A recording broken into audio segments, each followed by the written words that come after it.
Tonight's guest is Matt Lankford from Texas. Looking back on the life that you're leaving, let it rest in a hole in the ground. Stick around for the great revealing, or the fire you've been dancing around.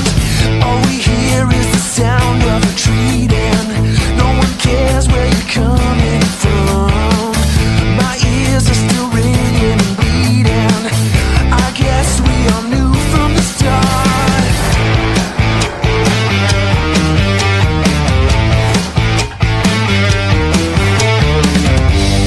These are the days my heart goes numb. Yeah, one of these days will be the one. We're looking for answers. Oh, what a disaster. These are the days my heart goes numb. My heart goes numb.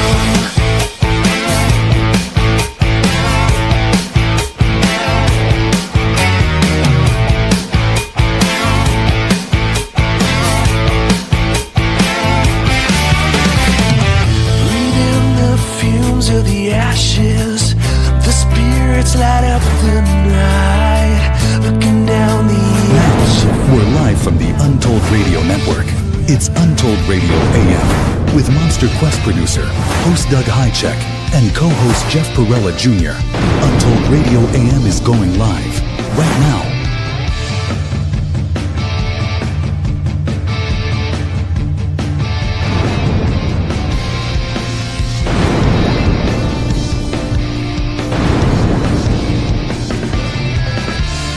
This show is for entertainment purposes only. Yep, that's the ticket. Now here are your Untold Radio AM hosts, Doug Hajicek and Jeff Perrella Jr.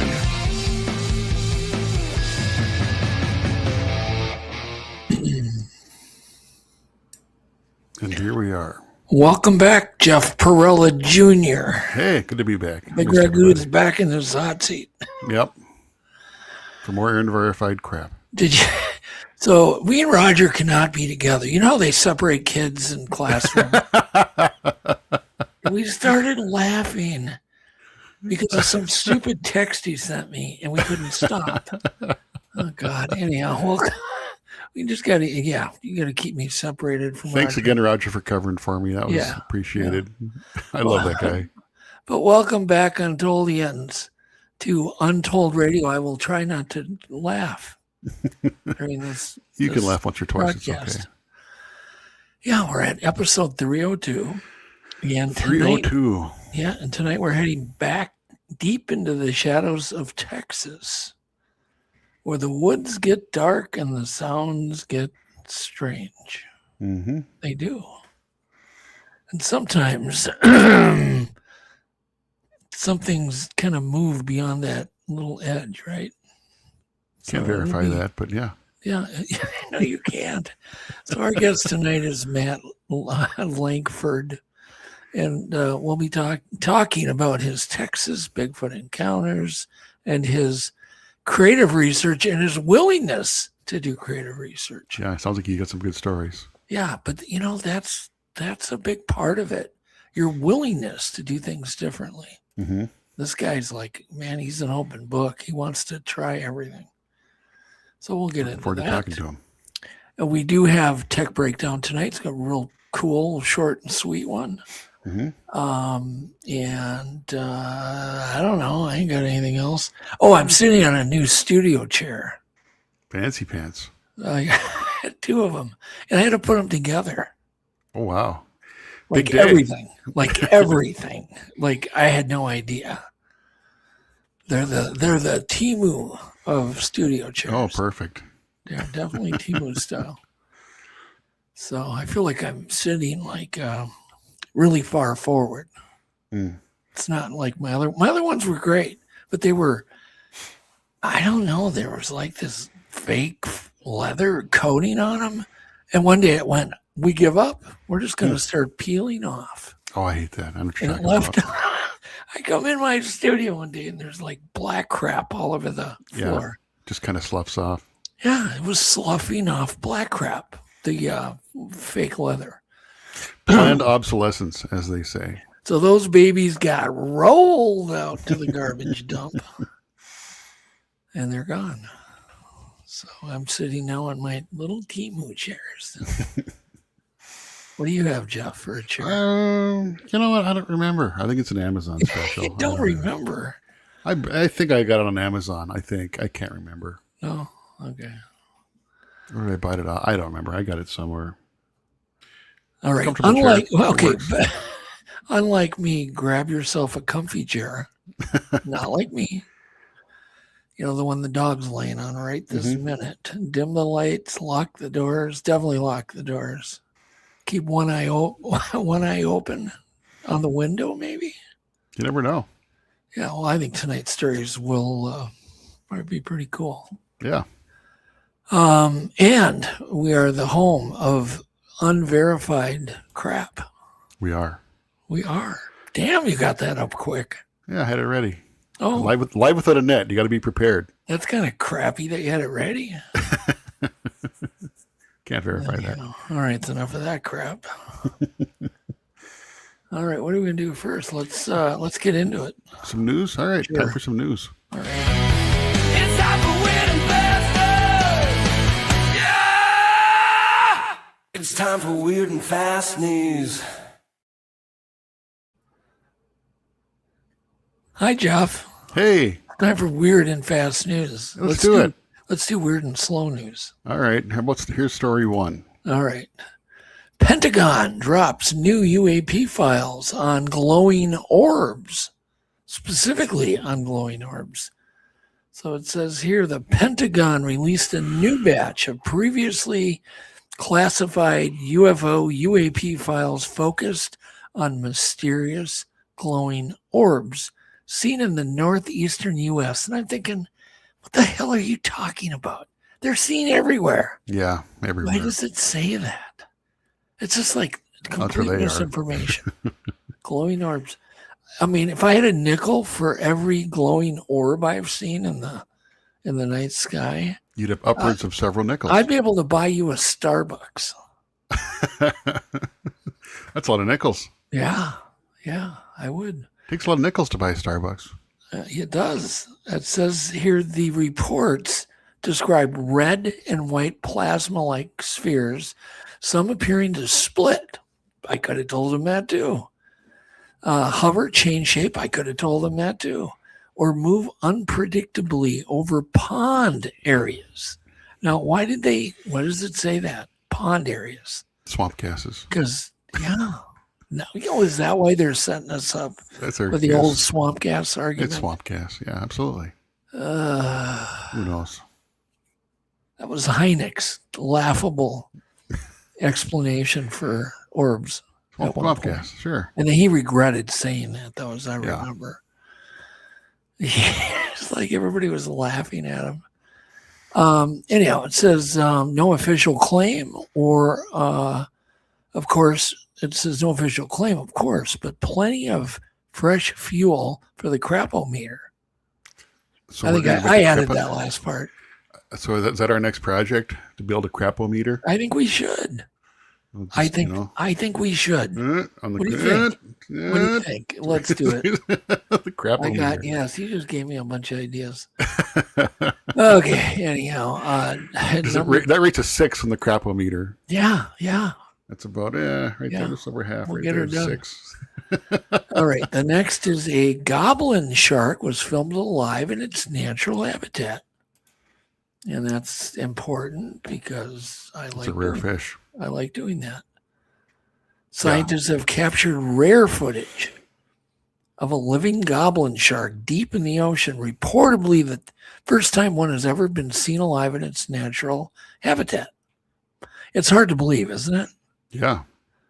And I was It's a crazy looking fish, too. Its jaws come out. It's a strange fish. When my team filmed the first, giant squid, I was like, how is this possible? A ragtag team.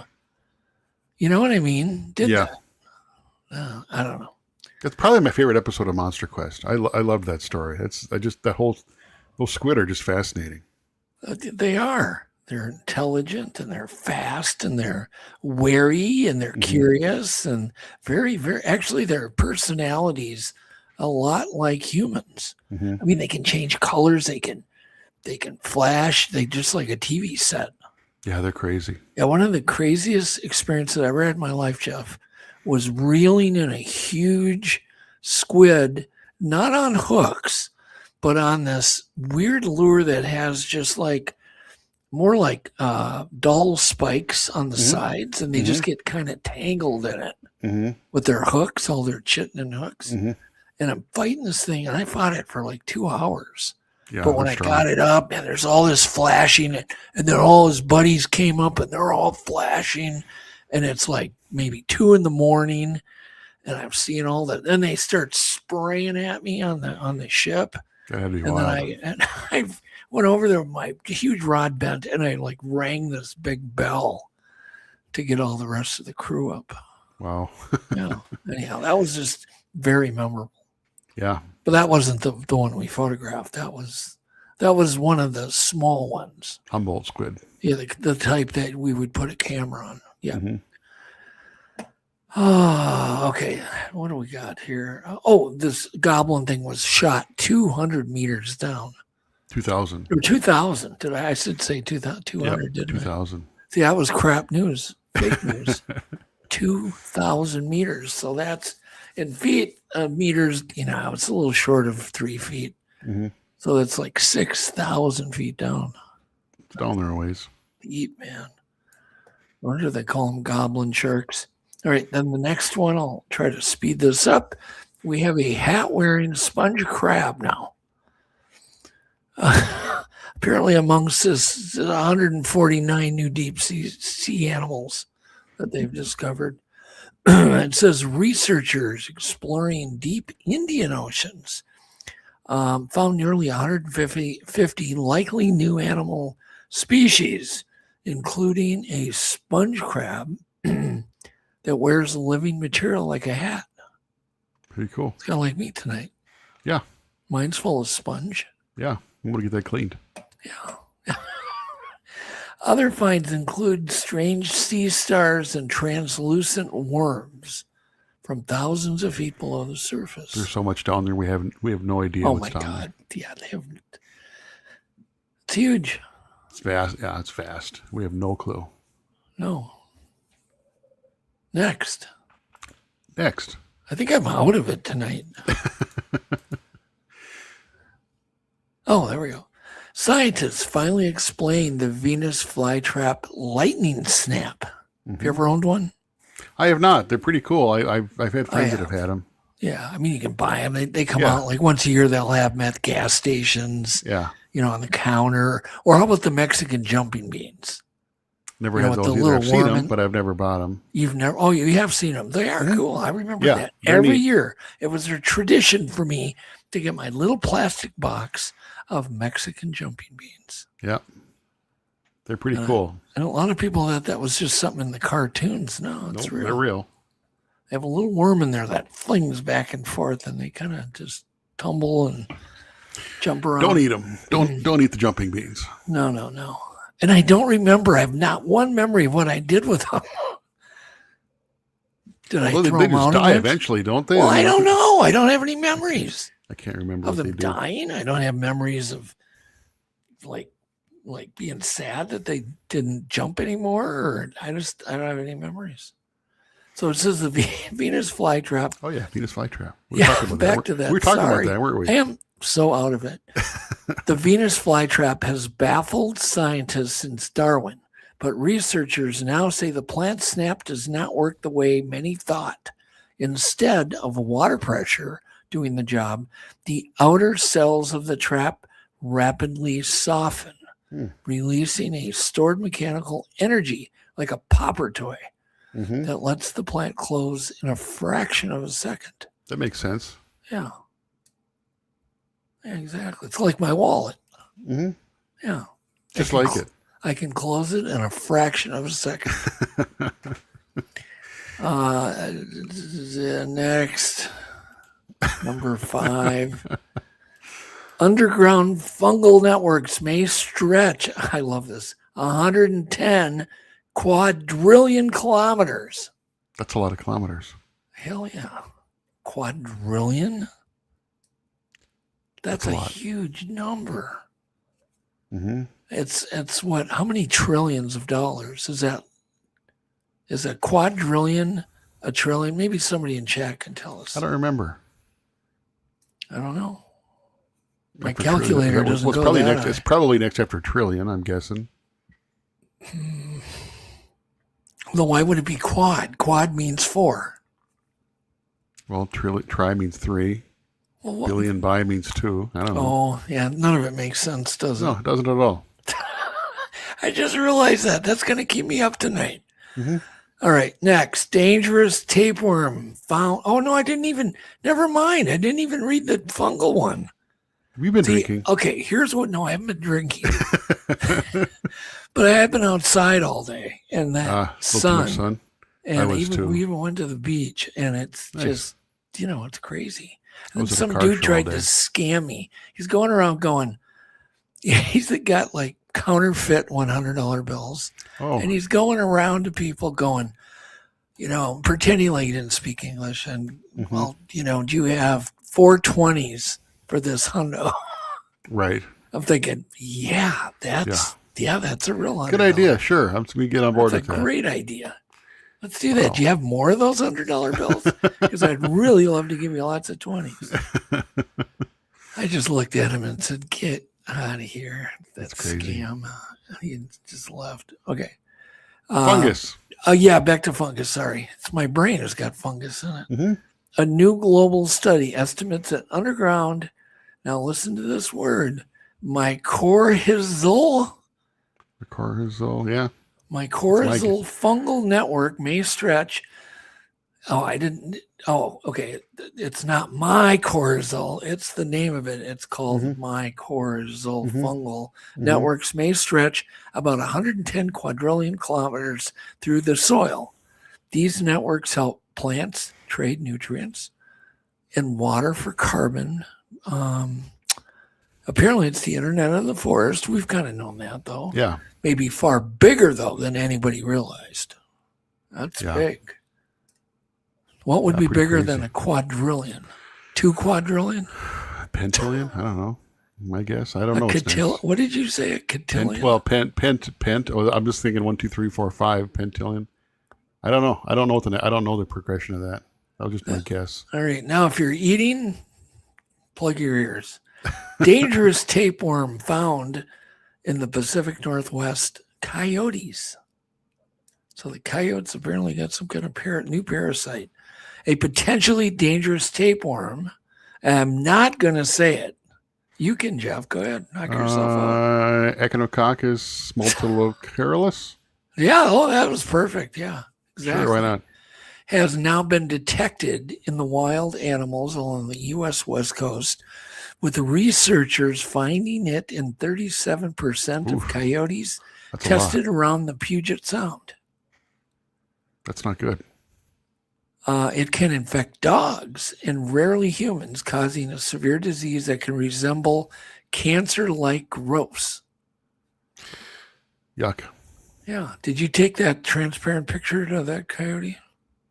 Yes, that's an actual photograph. I was up there with an X-ray camera. Yeah. Yeah, I took care of that. And now the next appetizing thing. This is kind of cool. Plug your ears on this one too. Scientists, oh my God, I wouldn't eat it. Scientists baked sourdough using yeast from basically a mummy. And Otzi the Iceman. Okay, you see the picture there. So scientists studying a 5,300-year-old mummy, Otzi, found ancient cold-resistant yeast strains still viable enough to grow. They used one of the strains to create a sourdough starter, and the bread actually rose, meaning science has now made bread using microbes from a frozen dude. That's amazing. Well, not from him. It was from his stuff in his clothes. What do you mean not from him? Well, they didn't get the yeast from him. They didn't get it out of his blood. How do you know they didn't like scoop it off his butt or something? No. We don't know that, Jeff. Okay, go ahead. It's unverified. No, it's unverified, but I'm going to guess they found it because he had some grains and stuff and some food with him and whatnot. I'm sure that's where they got it from. Oh. They didn't take it out of his body. It didn't say that. Didn't say that, microbes but from a frozen mummy. yeah. All right. There's another food article. Food's apparently in the news this week on Untold. Rice has a weird property that could lead to smart materials. Not dumb materials like everything I own. Smart rice. Smart materials. Smart rice. All right, let's listen. What can we do with rice? Scientists found that rice behaves strangely. Not like me, strangely. Under pressure, it weakens when compressed quickly, but stays stronger when pressure is applied slowly. It's odd. Researchers use this odd behavior to design a material that can automatically change stiffness. Voila. There you go, Jeff. That's crazy. It's automatic. Which could Weird and fast. which could someday help with soft robotics, protective materials, or safer wearable tech. So what do you think? Why not? Smart rice. Let's do it. I What just could go looked wrong? at you can automatically change its stiffness. Okay. So basically, smart rubber. Sure. That is a strange property, though, that it would change based on how quickly it's compressed. But So you can change what they call the durometer, the Sure. hardness of the material. pretty cool. Yeah, I'm an expert in durometer. You are. I That know. is true. That's true. Okay. Fake or let's funk go. is next. Yeah, let's go right to that fake or funk thing. You love this. It's a fun bumper. Is it BS, fake as funk? Have we been punked? Punked, punked. Is it BS, fake as funk? Have we been punked? Punked, punked, punked. So, is this clip we're going to play a UFO? Is it AI? Is it real? Is it fake as funk? You decide, because literally I have no clue. Kind of looks legit, but go ahead and play it.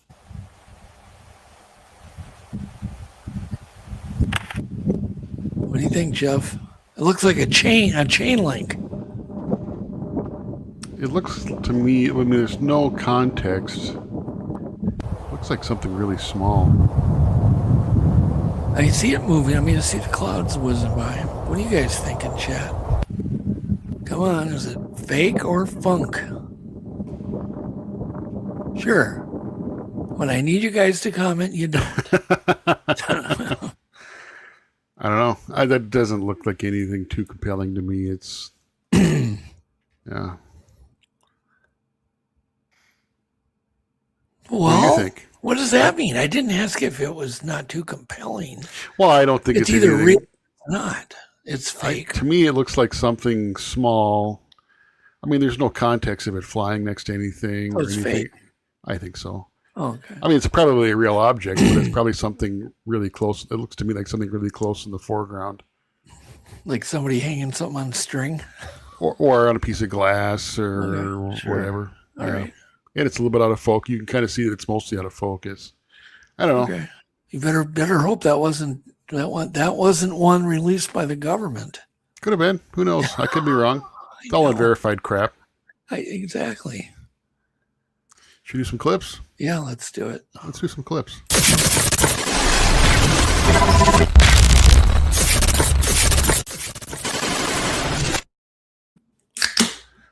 Whoop, did you hear that? Another rip here. Yeah. I need something. You restocked. Dehydrated from the beach. What a beautiful day today. Yeah, we had Oh, a car. My car club had a big show today. It was a huge success. Great turnout. Great day The for weather it. was perfect. Perfect Where day was for the it. show? Where was it? At the Sammy's Pizza in Coon Rapids. My Oh, brother's store. cool. Yeah, they have a huge parking lot there. Huge parking lot. The bar was filled. The bar was full. The restaurant was full. It was great. Good day. Oh, very cool. Clip one. So, okay, so there's a theme here going on with all my clips, but I just want to kind of get people up to speed. This stuff is pretty historic that's happening right now. So Seems like it. Let's explore it. And I may just be on the lookout for me to go. That's enough of that crap. Okay. We'll move on. Ask former Pentagon UFO investigator and whistleblower Lou Elizondo and News Nation special correspondent and investigative journalist Ross Coulthart. Lou, do I have it wrong? Or is Grush saying it's not just about technology?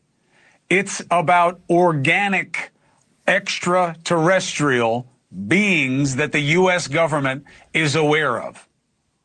Yeah, Chris, thanks for having me. I think what you are witnessing before our very eyes is the disintegration of perhaps the greatest cover-up in American history. He has testified before, for the record, David Grush, about the existence of non-human intelligence. I had the honor and privilege to work and serve with David Grush when we were both working at U.S. Space Force.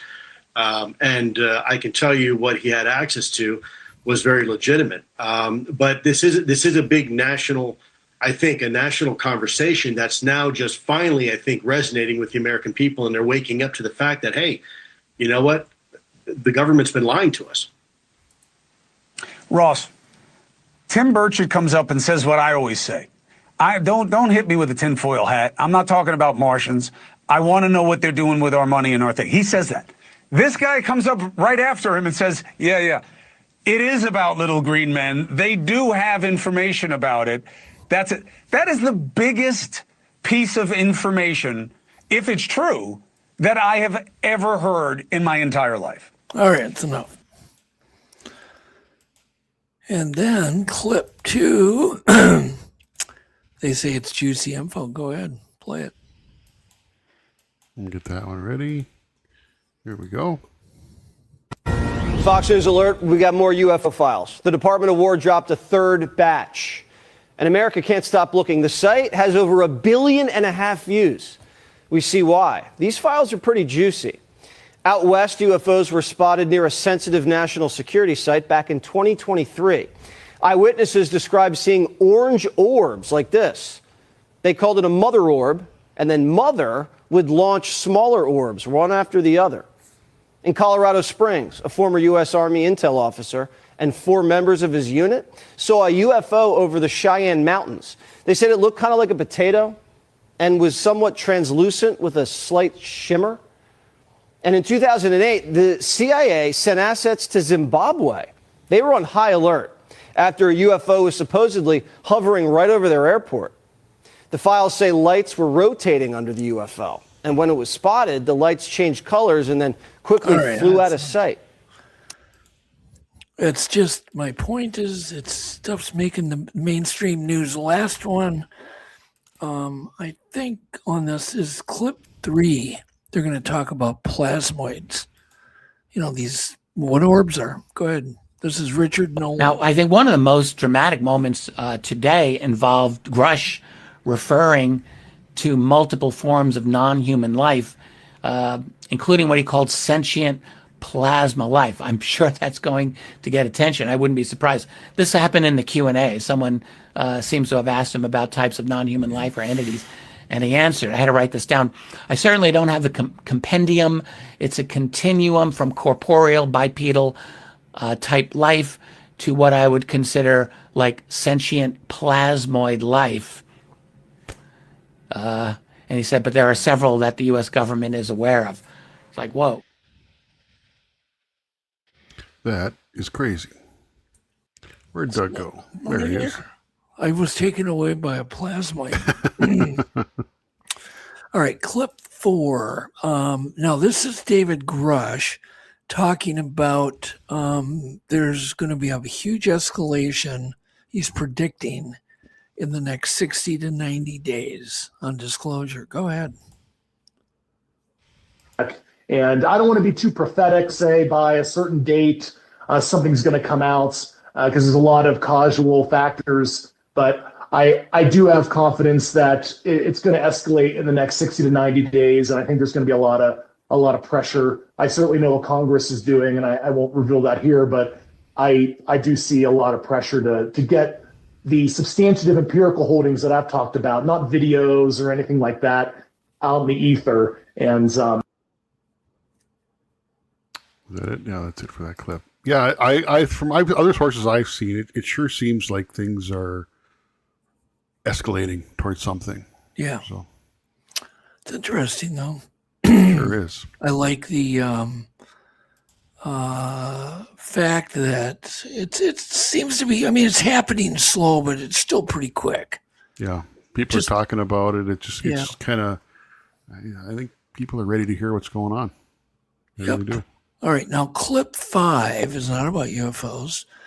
It's about maybe ancient UFOs. But this will give you more of a perspective on how big these stones are and how in the hell did they ever carve stuff this big? Okay. I mean, let me just put it into perspective for you, because it is quite easy to say these numbers, 900 tons, etc. But to get a true feel of what that actually is, just take a look at these comparison photos between the actual stones and the size of humans. And it is literally mind-blowing. Yeah, that is crazy. There's more to that story. Yeah. There's no way they did that with primitive stuff. No, probably not. All right, clip 6. You know, the 4th of July is coming, right?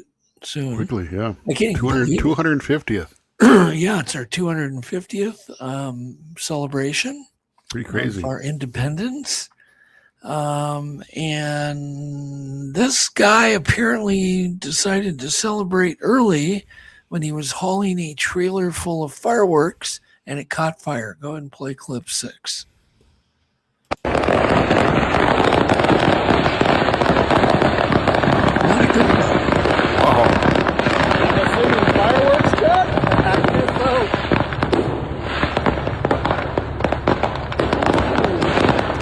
Amazing there were no injuries. This went on and on and on and on. So anyhow, Crazy that no one got hurt. No, nobody got hurt. Wow. Yeah. Premature detonation, says Steamboat. All right. Tech breakdown? Tech breakdown. Yeah, let's do it.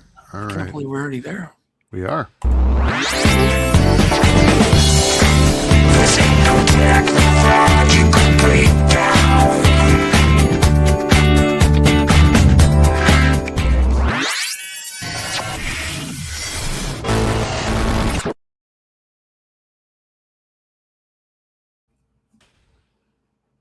Hello? Yeah. Yeah. So here's our tech breakdown. It actually has sort of something to do with our guest. You'll find out later. Okay. So the idea is to buy a small high-fidelity Bluetooth speaker like this, load your phone with whatever you decide you think is going to attract a Bigfoot. Could be what knocks. That's it. Could be screams. Could be the moorhead sounds. It could be the Bigfoot purr, the humbuzz purr. It could be anything, right? It could be children playing if you think they're interested in children, you know, or feel that would attract them. Do you think this is a good idea, Jeff? Yeah, you do. I do. Yeah, I can tell. So anyhow, but the idea is you can do this. You can put the speaker out in the woods because this will go about 100 feet. And so it's black and you can place out in the woods a little farther and then you can do whatever you think is appropriate or have it right next to you. And this is the ounce angle, they call it. 4th generation. I have 4 of them, right? Because I really like them. I have tried so many Bluetooth speakers and this is the best one. You know, for $24. It's ridiculous. I mean, that's, you know, what are you going to get for $24? Obviously, they have way better Bluetooth speakers, but you're going to pay exponentially for that. They get and expensive. you actually may get screwed because I've paid more and gotten worse. But this, I do recommend this personally. And it's very portable. It's waterproof. It's 12 watts. It'll play for 24 hours. It's got very rich bass, 100-foot wireless range. It's waterproof. What more do you need? And it's lightweight, so you can take it with you. And I really don't think many people are doing this.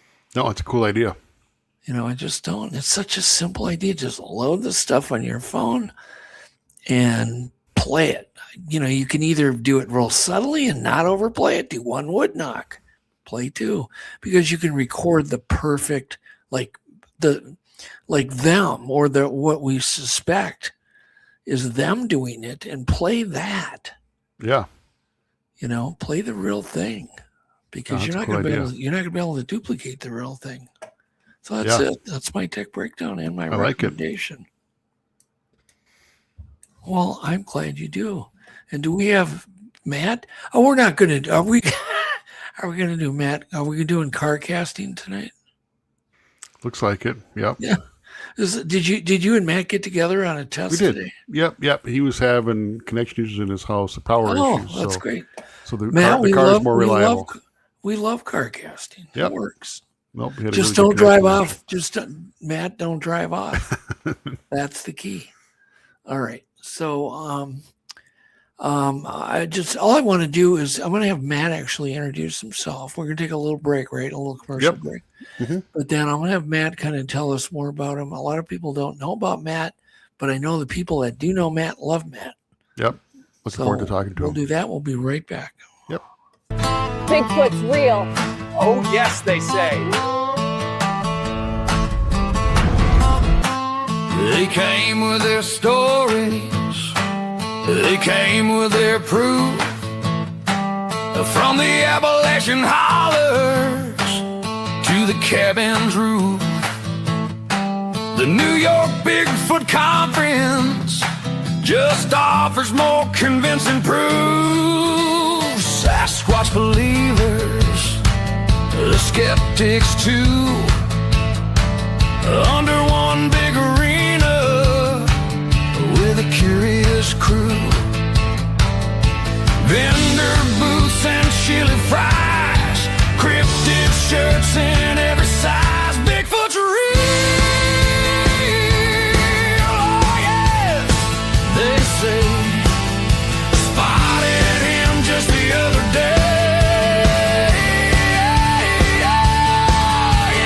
I can't believe what I just saw. It looked like a Sasquatch. Shadows play. Bigfoot's real. Don't look away.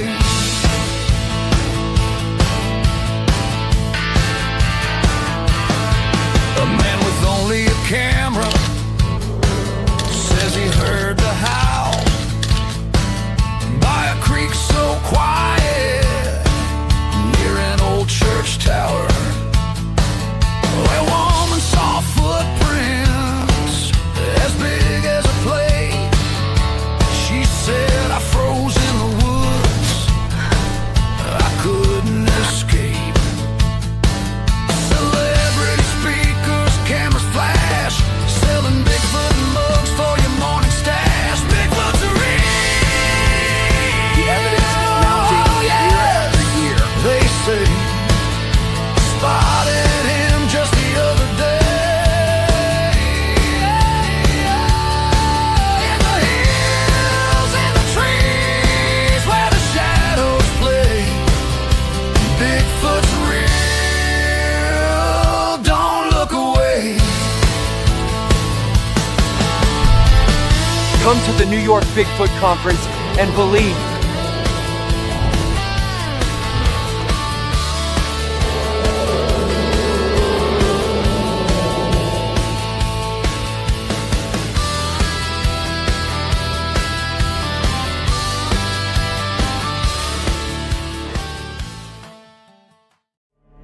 This is the paranormal apocalypse. Whispers in the static, the air is getting thin. Shadows crawl from corners where the strange creatures have always been. The hourglass is bleeding, the scythe begins to bend. 1,000 haunted echoes, they all ask, is this the end? Skulls beneath the ashes, spirits in decay. The reaper wears a mask, he smiles then fades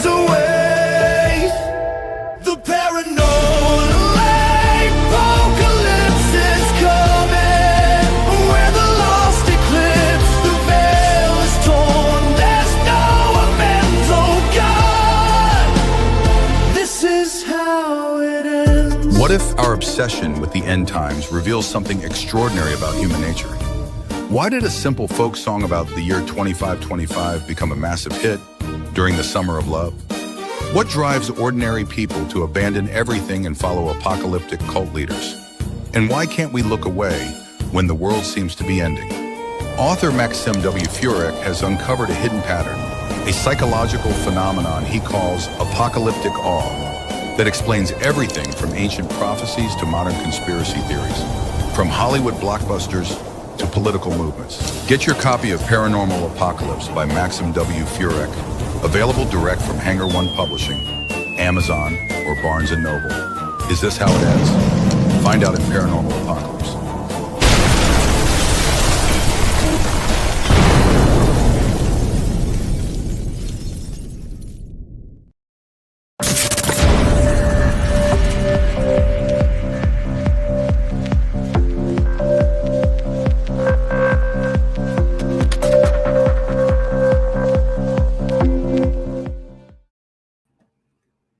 And we're back. We are back. And we have Matt in the wings. Yep. And he did promise he's not driving off. And I always tell people, and if you don't even, like, if you have a bad connection, use your phone. Yep. The phone works great. Yep. Yep. We got a good connection. Better and better. At some point, none of us are even going to own a computer. Probably not. I don't think so.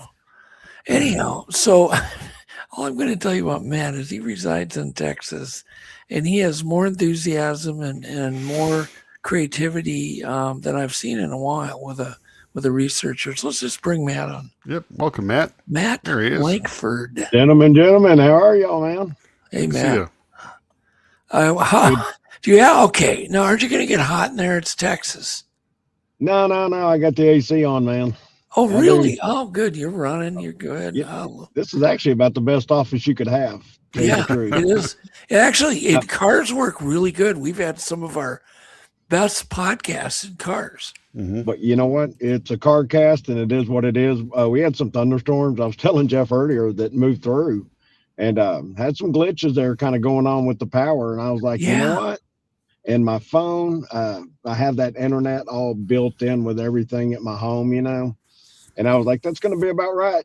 We're going to have a lightning strike, and then we're going to be off the air, and you guys are going to kick my ass for who knows how long. If I don't get in the car and go find a place. Anyway, I'm out here at the lake, and I'm close. We got rain out in the distance, so we're going to see what happens. That'll be okay. This was a good place. Yeah, we may have to have you turn your dome. I don't know what time it gets dark, but at some point it's going to get dark. You'll have to have your dome light going. Yeah, no, you look eerie. You look eerie. Well, I kind of picked, I don't know what I was thinking. I'm right here by one of the fishing piers, right where I live here at the lake, and the lake police, they patrol through here pretty good. They do, and they're going to see me here in a little while, so y'all may get to meet San Angelo PD. Okay, if they come up, man. We're just going to let them know what's going on. Yeah, we'll bring them in on the show, and we'll ask them if they've had any Bigfoot encounters. I'm going to ask them. I will ask them. Every time I've been approached where I'm out doing surveillance in an area, and sometimes people, whether it's in a state park or wherever, somebody will call the police on you. Yeah. And they'll come up, and I'll end up visiting with them for an hour, and they'll be telling me their Bigfoot stories. Yep. That was actually. I'm sorry. Go ahead. No, I was going to say a lot of law officers have stories. Yeah, the last one I talked to was investigating a stolen car right where I was parked, and he had a huge log thrown at him from the forest and landed right by him. Oh, wow! So anyhow, needless to say, he let me stay there. Absolutely. No, I did. I pulled up. I found me a nice little spot kind of away from everybody that's fishing on the piers. And there were two ladies sitting back here on one of the big stone blocks, so that people don't run into the lake. And I backed up and I got out and I said, ladies, hey, I'm not a creeper. I just found a good spot here. And they were like 15 feet behind me and over to the left a little. And they were like, "Oh, really?" And I was like, "Yeah." I said, "It's a Bigfoot podcast." They were like, "Cool." It's called the Untold Radio Network. Fun. They laughed. So maybe they're watching. Who knows? Okay. Hope so. Yeah, and if we see a Bigfoot in your back window, we're going to tell you. I got him. He's back there. I don't know if y'all guys can see him. Yeah, we see that. There he is. No. If we see a real one looking through your window. Oh, yeah. That You'll could happen. hear me scream. You'll hear me scream. I'd rather see a Bigfoot than a cop at my window. There we go. All right. Well, why did you get into this, Matt? I got into this. Bigfoot was not on my radar at all in life. And we'd all heard about it like everybody else growing up, and watched the legend of Boggy Creek. And anyway, but it wasn't on my radar in life. And on May 20th, 2019, I was a fuel hauler. I drove an 18-wheeler then. I don't anymore.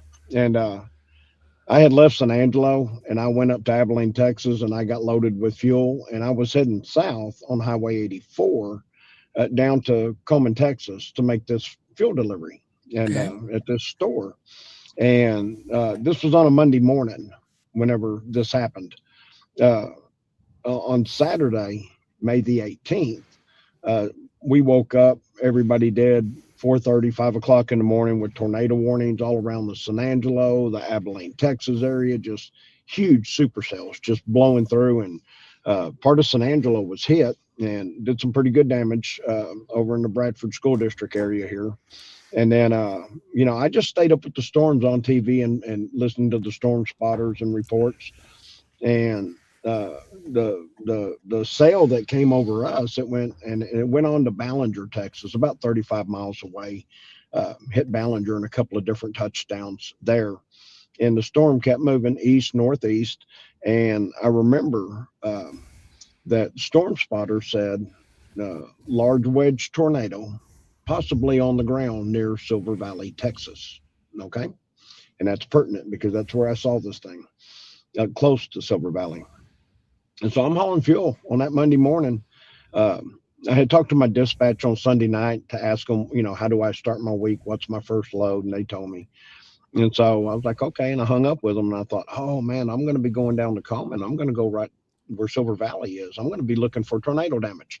And that's what I was doing. Literally, I was looking for tornado damage. The closer I got to Silver Valley, and it's about 2/3 of the way between Abilene and Coleman, Texas. And I come over the rise on the highway, on Highway 84. I'm heading south, mind you. And when I come over this slight rise on the highway, 0.6 of a mile ahead of me, because I've been back many times to this location, timing it, distance and time, the things that we do to try to get, our confirmation. But I was 0.6 of a mile from this creek that the highway just goes over. And it's about 125, 150 yards across this creek. On this side of the creek and this side of all the trees, big trees, major trees, thick, dark woods at this creek area, on the right-hand side of the highway, just this side of the trees, I thought there was a black bull on the side of the highway. A bull. A black bull. Okay? Because it was so big, or because it looked like a bull? It was the color and maybe the way it was positioned in my brain. I didn't think black cow. This thing had some, I thought black bull. That's what my brain registered. Can you hear me okay? Yep. Okay. Something came across my screen. No, we're good. Okay. We're good, man. Keep going. Very good. And so beyond this, what I thought was a black bull, on the other side of the creek in these thick woods, I call it the jungle because it's just so thick. There was like a sawhorse, yellow flashing lights on the other side of this creek.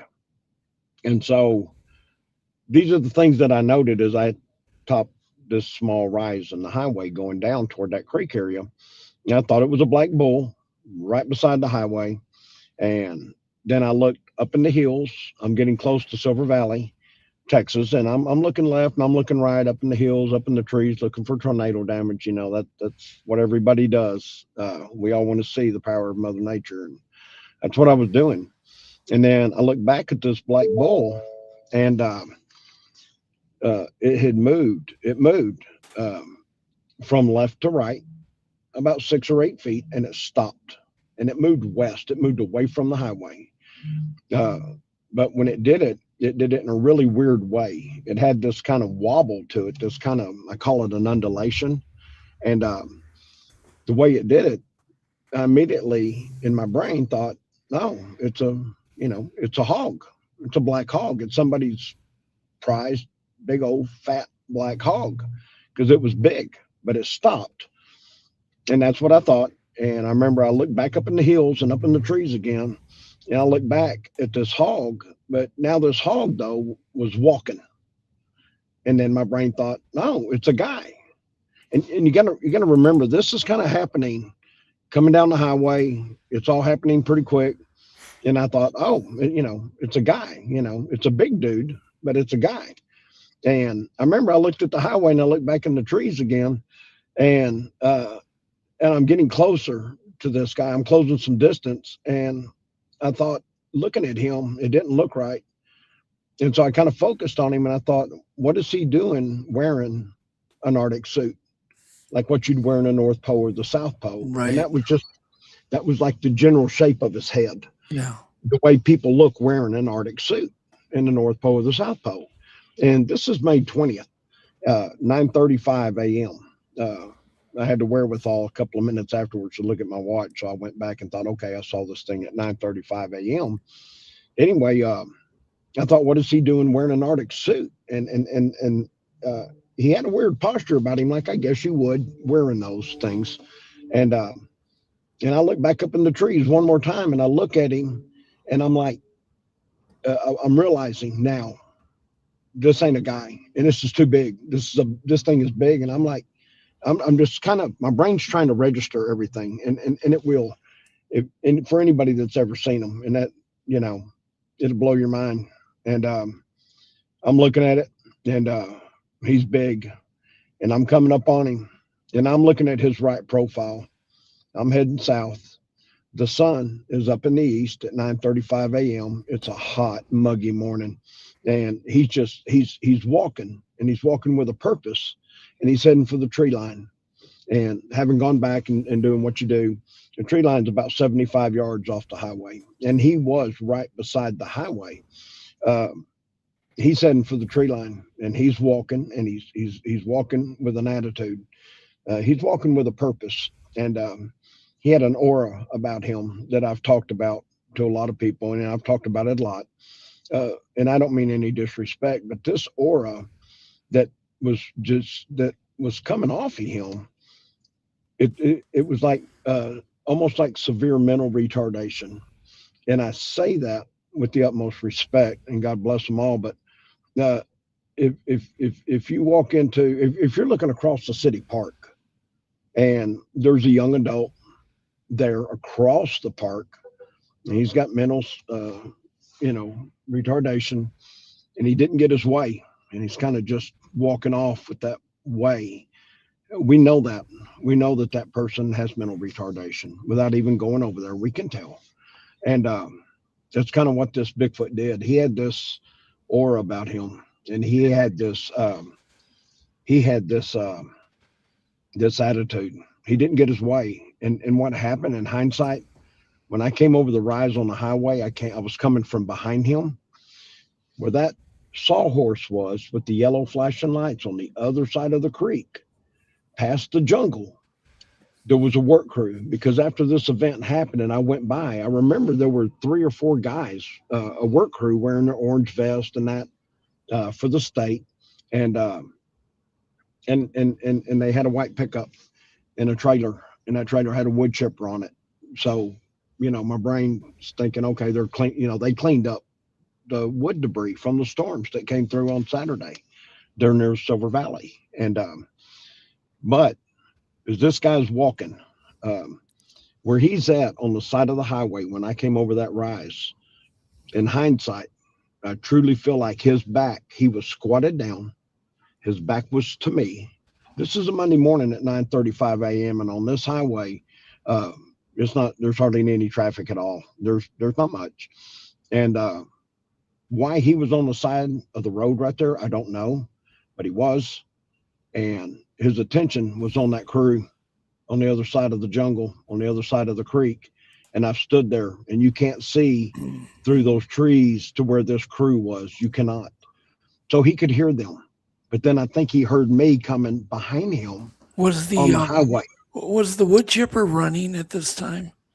I'm so sorry. Did you hear the buzz of the wood chipper? Did you hear the sound of the wood chipper? No, I just remember that. It's for some reason, you know, I guess when something like that happens, it's like your brain. And I know a lot of people will tell you that have seen them, and it's a shocking deal. It's a shocking deal. Well, yeah, 9:30 in the morning, definitely. Your brain just does these little snapshots of things. Can't explain it, but it does. And there's just certain things you remember, certain things you don't. I like how it went from bull to hog to an upright, whatever, unidentified. Okay, so what it did, a lot of people are going to say unverified crap, but whatever. Here we go. So he had his back to me. Yeah. And I know he had to have had his back to me, and his attention was on that crew through on the other side of them trees, 125, 150 yards away, and he could hear them. And then he heard me, and I think right then he did a spider crawl. He went 6 or 8 feet and tried to lay down in the grass, and the grass wasn't tall enough. When I did go back, that grass was just over my knee. And this is a big guy, and we're going to get to that. I truly believe he tried to do a spider crawl and stop and realized the grass ain't deep enough. He can hear me coming, and I'm looking up in the trees for tornado damage, and I didn't see him get up. But the next time I looked, he was walking. And I thought, you know, he's wearing an Arctic. Why is he wearing an Arctic suit? And then at some point he stepped over a fence, like a property fence off the highway. I didn't see that because I'm looking at the highway and I'm looking up in the trees, and it didn't register on me. And then when it did, he had already stepped over the fence. I wished I'd saw that. I didn't. Yeah. And then he was walking toward the tree line, and it was from the highway to the tree line. It's about 75 yards. He was walking with a purpose. He didn't run. This guy was big. I mean, this guy was massive. And I'm going to go to my grave with my numbers. When you're sitting in a tractor trailer and you're going down the highway, your line of sight is about 9 feet off the pavement. Okay. Sitting behind that steering wheel. And from what I saw, looking out the front passenger side of my windshield and eventually out my passenger door at him, 7.5, 8 feet tall. He was jet black, not a dark chocolate brown. He was jet black. And then I estimate him at 900 to 1,000 pounds. And I have a reason for that. I have a reason for it. Just years of research, and you pile into this. Dr. Jeff Meldrum stood behind the numbers, and I've talked about this always. The 1967 Patterson-Gimlin film, and Roger Patterson went across the creek and his knees hit that sandbar, and that's when he started getting that long shot all the way through you know, frame 352 and beyond, where Roger Patterson's knees were in the sandbar, and where Patty's trackway was. Peter Byrne had come out there just within a couple of days after this event, like so many other researchers, and where Patty's trackway was, and there were logs there. You can see them if you watch the film, and there's known trees that were there. And Peter Byrne, through mathematics, they used a man named Hajicek. I sent those pictures to you, Jeff. It's called the grayscale overlay. You'll see Patty and you'll see Hajicek. It's a great comparison. Mathematically, and I do lean into science. I lean into stuff like that. They calculated Patty at 87.5 inches. That's 7'3.5". That's what they calculated her height at. And Dr. Meldrum stood behind this. And then Dr. Meldrum, yes, that's blow one picture. It's too small. Blow it up. Yep. And there's another picture that's even more impressive besides that one. I sent you another one almost just like that, Jeff. Okay. To me, it gives a better view to what people can see where her pathway was and Hajicek standing there. It's amazing. Dr. Meldrum said, yes, if you can blow that up, Jeff, that will give people it. That about floored me the first time I saw it. Hoskins is a man of known height of around 6 foot. They mathematically figured Patty at 87.5, 7'3.5", and that looks about right, don't it? And then Dr. Meldrum, listening to him, he talked about the skeletal frame and the numbers that they came up with for her width and her thickness, her height, her thigh sizes, everything. And they calculated her estimated her, I'm sorry, at 700 to 800 pounds on that skeletal frame with that muscle mass. And this is what Dr. Meldrum stood behind. And I remember in 2021, him talking about that, and that stuck with me.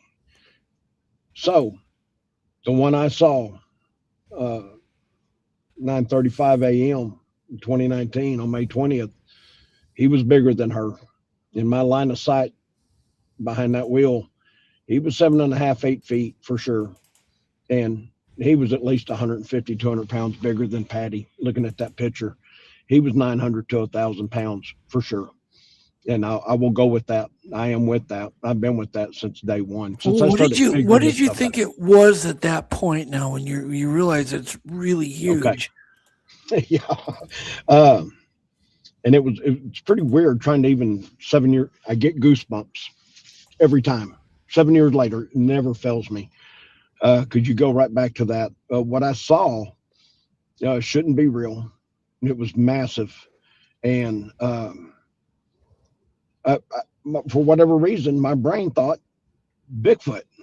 These things aren't supposed to be real. This is the boogeyman.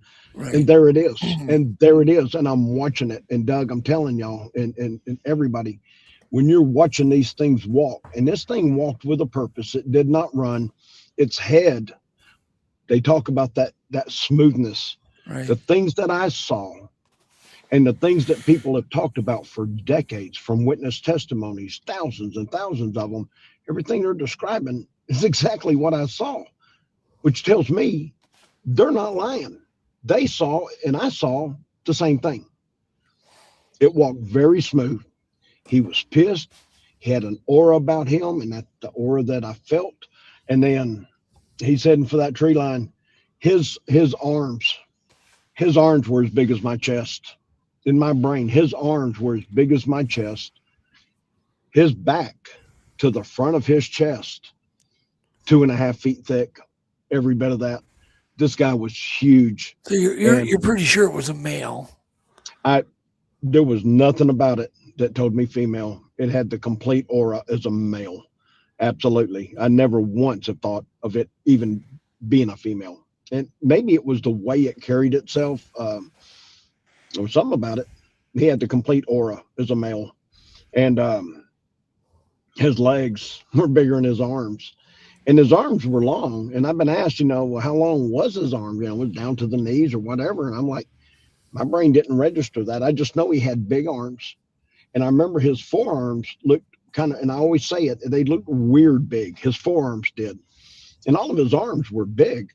But the hair, that a lot of people will testify that this hair that hangs off their forearms, and he had big forearms.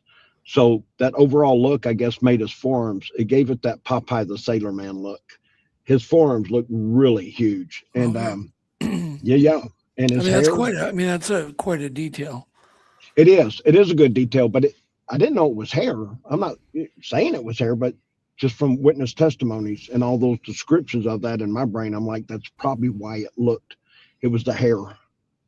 Had to be, I guess. He was, and he had that forward lean to it. Not a major forward lean, but he had a forward lean to him. Like I said, he had an aura about him, like he was pissed. And he's heading off for the woods. And I remember on one of his steps, it had to be the right leg, because on the thigh, I remember there was a kind of a shape to it. And in my brain, when I tried to recall that, which I've done a million times on this thing, it had this quiver in a step. So it had to be the way it stepped, But when a horse is standing there and a horse will kind of quiver, the muscles will kind of quiver. That's what its thigh did. Okay. Just something I saw, something I didn't miss. I mean, something I saw. Your brain takes pictures. It does. And as I'm coming around, he's walking to this tree line, and I'm coming down the highway, and there's this, people are like, the last 20 to 25 seconds, y'all, I knew what I was looking at. This whole event lasted less than a minute because I've been back and I've timed it. From the time I passed, once I hit the creek, this was less than a minute. I kept coming up with 50, 52 seconds, just, as I'm passing him, I got a really good look at his back, and I said his head was big. The hair on his body was probably, to me, it looked like it was like an inch or an inch and a half long. Not real long hair, except probably what was here on his forearms and his head. And his head, that right profile that I got to watch, I remember in my brain that this thing had a small face, and the skin was an ash gray. It wasn't a dark gray and it wasn't a light gray. It was just an ash gray. And I remember thinking his face was really small. Well, Bigfoot wasn't on my radar in life. Well, that's hair. And this is I've seen just some of the skin. That's what I can tell you. An ash gray on jet black. And it popped. The grass he was walking through was almost a lime green. Had a lot of rain that year. We just had a big storm come through there too. Everything was just he just popped. And when as I'm coming around, looking at this thing, and your brain's just trying to pull it in, because I got such a good look at him. A lot of people told me I got the $1 million look, and I got a good one. Even though I was driving, man, I'd have probably died if I was outside that tractor and saw that thing. I don't know how people survived that. As I came around, and I'm looking at his back, his head was big, like I said, like a guy in an Arctic suit. But as I'm coming around, and I got a really good look at his back, and people say 4 foot shoulders. Yeah, this guy was at least 4 foot in the shoulders. I don't know if he's 4.5, 5, 6, like some people say, but I know this thing was unreal. And the trap muscles, where our ears are as humans, from out here at the shoulders up to that is just where these trap muscles went to. So from the backside, looking at him walking away, his head looked really small, and the whole thing looked like a small pyramid. You could see the top of his head, but it was off of these traps. So it looked like a small pyramid at the distance I'm watching him. And his back was huge. I could see his spine. They have all the musculature that we do. If you look at a bodybuilder, they have the same ones that are defined, or not defined, but that you can see. You can see his butt crack. You can't help but see that. And I got to look at everything. I never saw his feet, because the grass, when I went back, it was over my knee, barely, but I never saw his feet. Not that may have even registered. But his butt, and I've said this, and I'll always say this, if you can imagine putting 2 horses' butts pressed next to each other, that's how wide his butt was. And the bodybuilders, they'll taper down to a smaller waist. No, his came down slightly to a really thick waist, really big butt. You can't help but see it, huge legs. His legs were much bigger than his arms. And it was amazing. It was amazing to see that. The sun, the way it was hitting it, I've been asked, did he have a shine to him, or did he look chalky or dirty? And what I saw was just jet black. I couldn't tell you because my brain didn't register that. I didn't see his fingers. I don't know if he had a closed fist, or my brain didn't register fingers. I mean, you're in shock and awe. Once I realized what I'm looking at, and my foot had come off my gas pedal. I was driving a Freightliner. I'll never forget that. At some point, my foot came off the gas pedal. My cruise control was broke on my Freightliner, and it hadn't gotten in the shop yet. And I had to drive that thing like that for like 2 weeks, man, going 400 or 500 miles a day. I was home every day, but that was a pain in the butt. So my tractor did slow down at some point, and to what speed I was at as I passed him, I don't know. Could have been doing 50, 55. There's no way to tell. You know, I'm rolling at 80,000 pounds. And, but I did get a good look at him, a really good look at his back. And when he hit that tree line, y'all, he disappeared like smoke. He blended in so fast and so well into those dark woods.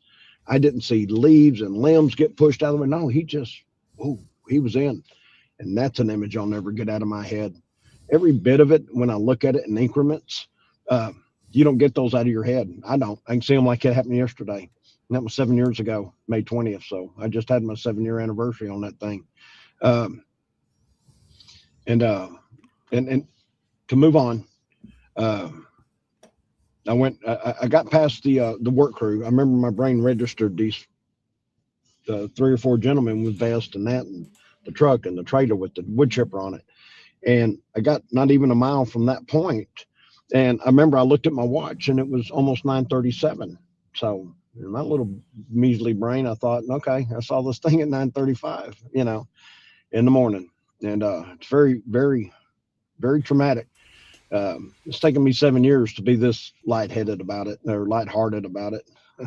And, but it's a real deal. And you see one, you know, I've asked, you know, is it a curse or is it a blessing? No, it was a blessing. Yeah, it changed my life in a microsecond.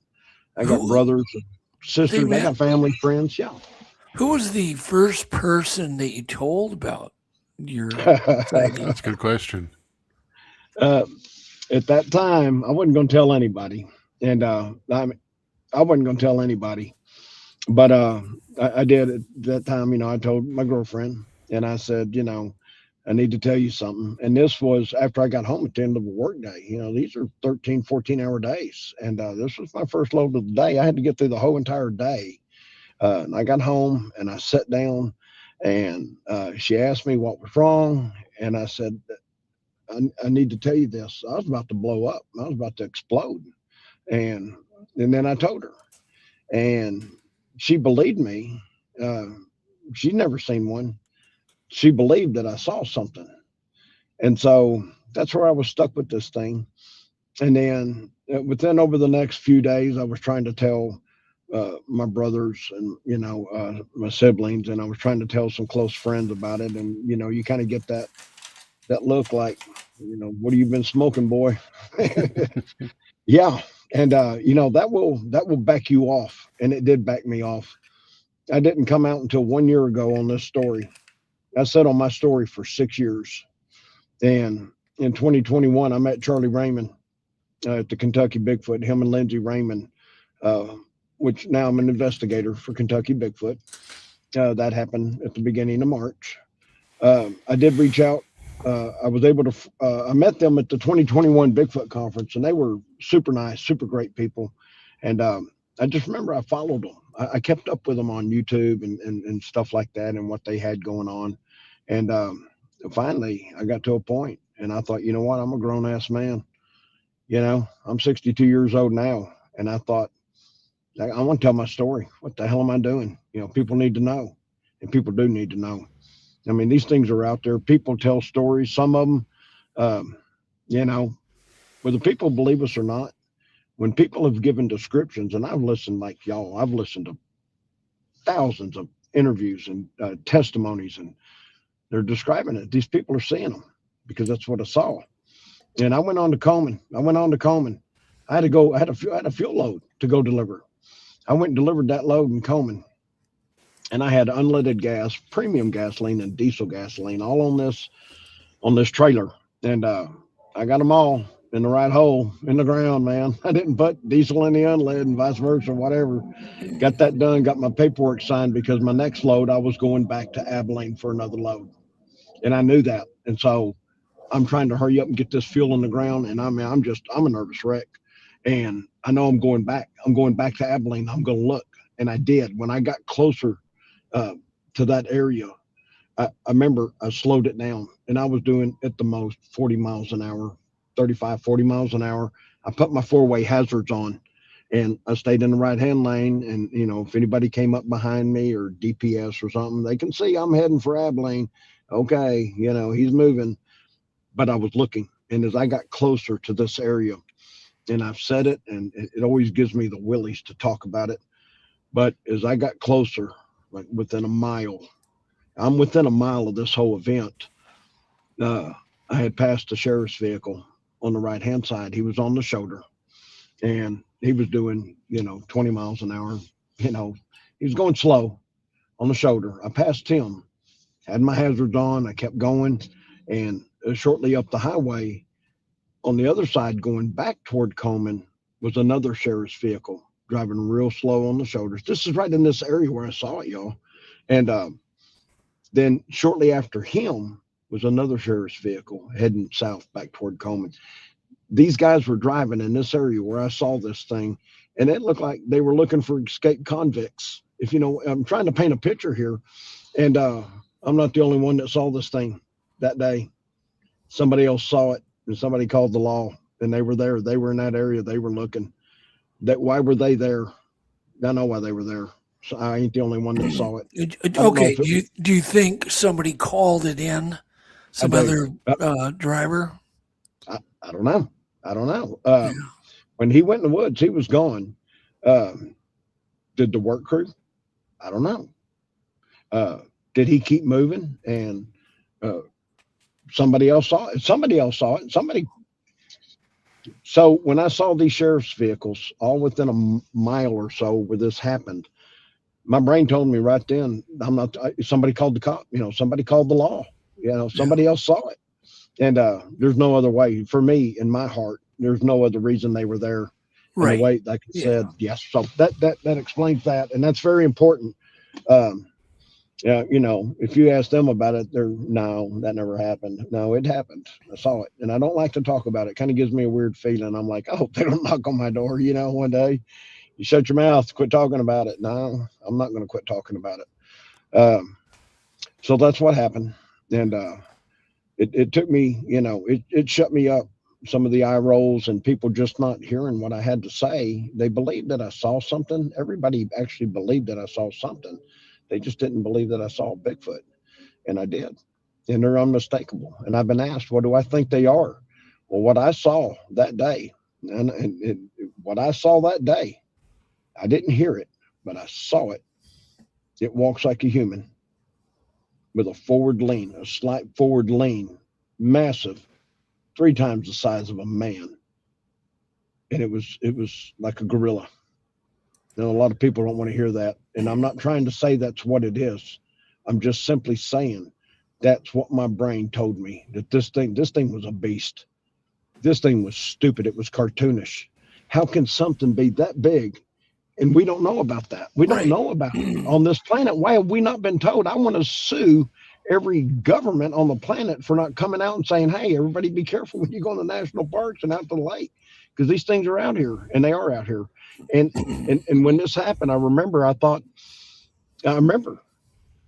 if I saw this thing between Abilene and Coleman, Texas, these things have got to be everywhere. And they are. And we know that they're on every continent on the planet except Antarctica. Even trees don't grow there. Yeah. So they're everywhere. Yeah. Let me. Go ahead, I'm sorry. Let me. I get amped up. I'm sorry. I get amped up. No, that's fine. Let me interrupt you just a bit. That's okay. No, please do. Dave has a question. If you could state the exact date and time and what county it was in, perhaps it would be a good idea to do a FOIA request on the sheriff, and then we could find out what happened. Has that been done or tried? Oh, no. And it has crossed my brain. Okay. It has many times over the years, and not for a long time, not for several years now. And in the beginning, you bet I did. And then with the eye rolls I got from people that, love me, what are they going to do? Right. I didn't do it. It did cross my mind, but no, I didn't do it. Well, I mean, do you want to, can you tell us the date, the exact date and year, and then the county it was in? Oh yeah, no, absolutely. This is Coleman County.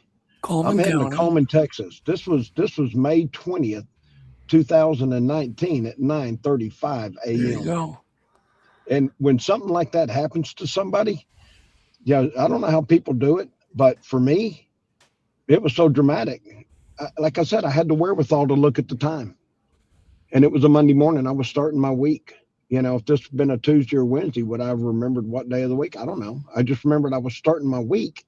And after the Saturday tornadoes, I'm going towards Silver Valley, where Storm Spotter said large wedge tornado possibly on the ground. So, okay. I'm real good with my dates. Was there a lot of storm damage in that forest where you saw it? No, and I actually never ever, because I made several other trips over the next year or so, whatever, that way. It just kind of became a load that I would do every so often. But there was a home right off the highway back up in there on past this event that was damaged. So, but as far as any trees tore up in that, not except for where that house was right off the highway that everybody in the world could see. It was bad. No, I didn't get to see all that large wedge damage, but there was a house that was hit and the trees around it were jacked up. So you don't think it was out in the open because of forest damage? You're pretty sure it was? No. Could it have been a female that was distracting, coming out, hey, follow me, because there were all these other people there? Maybe he had a juvenile in the area. I mean, you didn't see any genitalia, so you're not sure what the sex was. No, I can't say for 100%. No, of course not. But I had the complete aura as a male. Yeah. Nothing about it told me female. Especially when you look at Patty. Yeah. And you look at Patty, and then this was like Patty's boyfriend. Yeah. He was so much bigger. I gotcha. Yeah. But it's just a thought, It is. Or, it is. Hey, why couldn't a male do the distracting? No, I got you. A male could do the same thing, Well, and for me, like I said, I was right place, right time. I always, but here's the point, Matt. I always think there's a reason they expose themselves. Okay. There's a reason for it. They just don't say, hey, I'm going to come out in the open and show everybody, all these cars. To me, if it was disturbed by a road crew or something, it may have come out to say, here's where I'm going, look this way, as a distraction. Because it was protecting maybe a female or its family. There's just got to be a reason. There is. And of course, there was a reason. Like I said, he's right by the highway, and why he was right there, literally by the pavement, I don't know. But he was. And maybe, I don't know. But is it possible it was there because it was hot and humid and he wanted to get out in the breeze? My feeling about it, seriously, is, and why he was not up in those trees, who knows? He was out by the highway. He couldn't see that crew, where that crew was and where he was. Like I said, I've stood there, and you couldn't see where that crew would have been. Yeah. But he could hear it. And then there wasn't much traffic. So I think his attention was on that crew, and he was squatted down, and then he got caught in the open. He just got caught in the open. It was an accident. He wasn't, to me, he wasn't trying to distract me or none of that. He was pissed. I'm not saying he was trying to distract you. I'm talking about some other person on the ground, a group of men, road workers, somebody, it may have went. I always think that there's some reason they expose themselves as some kind of hey, look over here. Yeah. I saw, me and Yvette saw a very big male walking along the road too once. Yes, you did. And there's some reason for it. You're like, why were you there? Why didn't you go around through the wooded corridors? Why did you take the shortcut that night? Yeah. And why did we get to see you? So, we saw it. It was maybe a half hour, 20 minutes before sunset. So we got a good look at it. Yeah. And other cars saw it too. It wasn't just us. There's no way it was just us. And then we had a nighttime one, same thing. It was right out on the side of the road. And it was standing there waving its arms like it was drying off. And we could see the wind blowing its hair. And and it was waving its arms like a hula dancer to dry off. And we could see that huge long hair under the arms and the size of it. And it was damn near the size of an elephant. Jesus. From the back, we're talking massive. Massive. And Yvette described it as seeing a real life snuffleupagus. It's amazing how big they get. It is. It's hard to register, isn't it? I mean, you're like,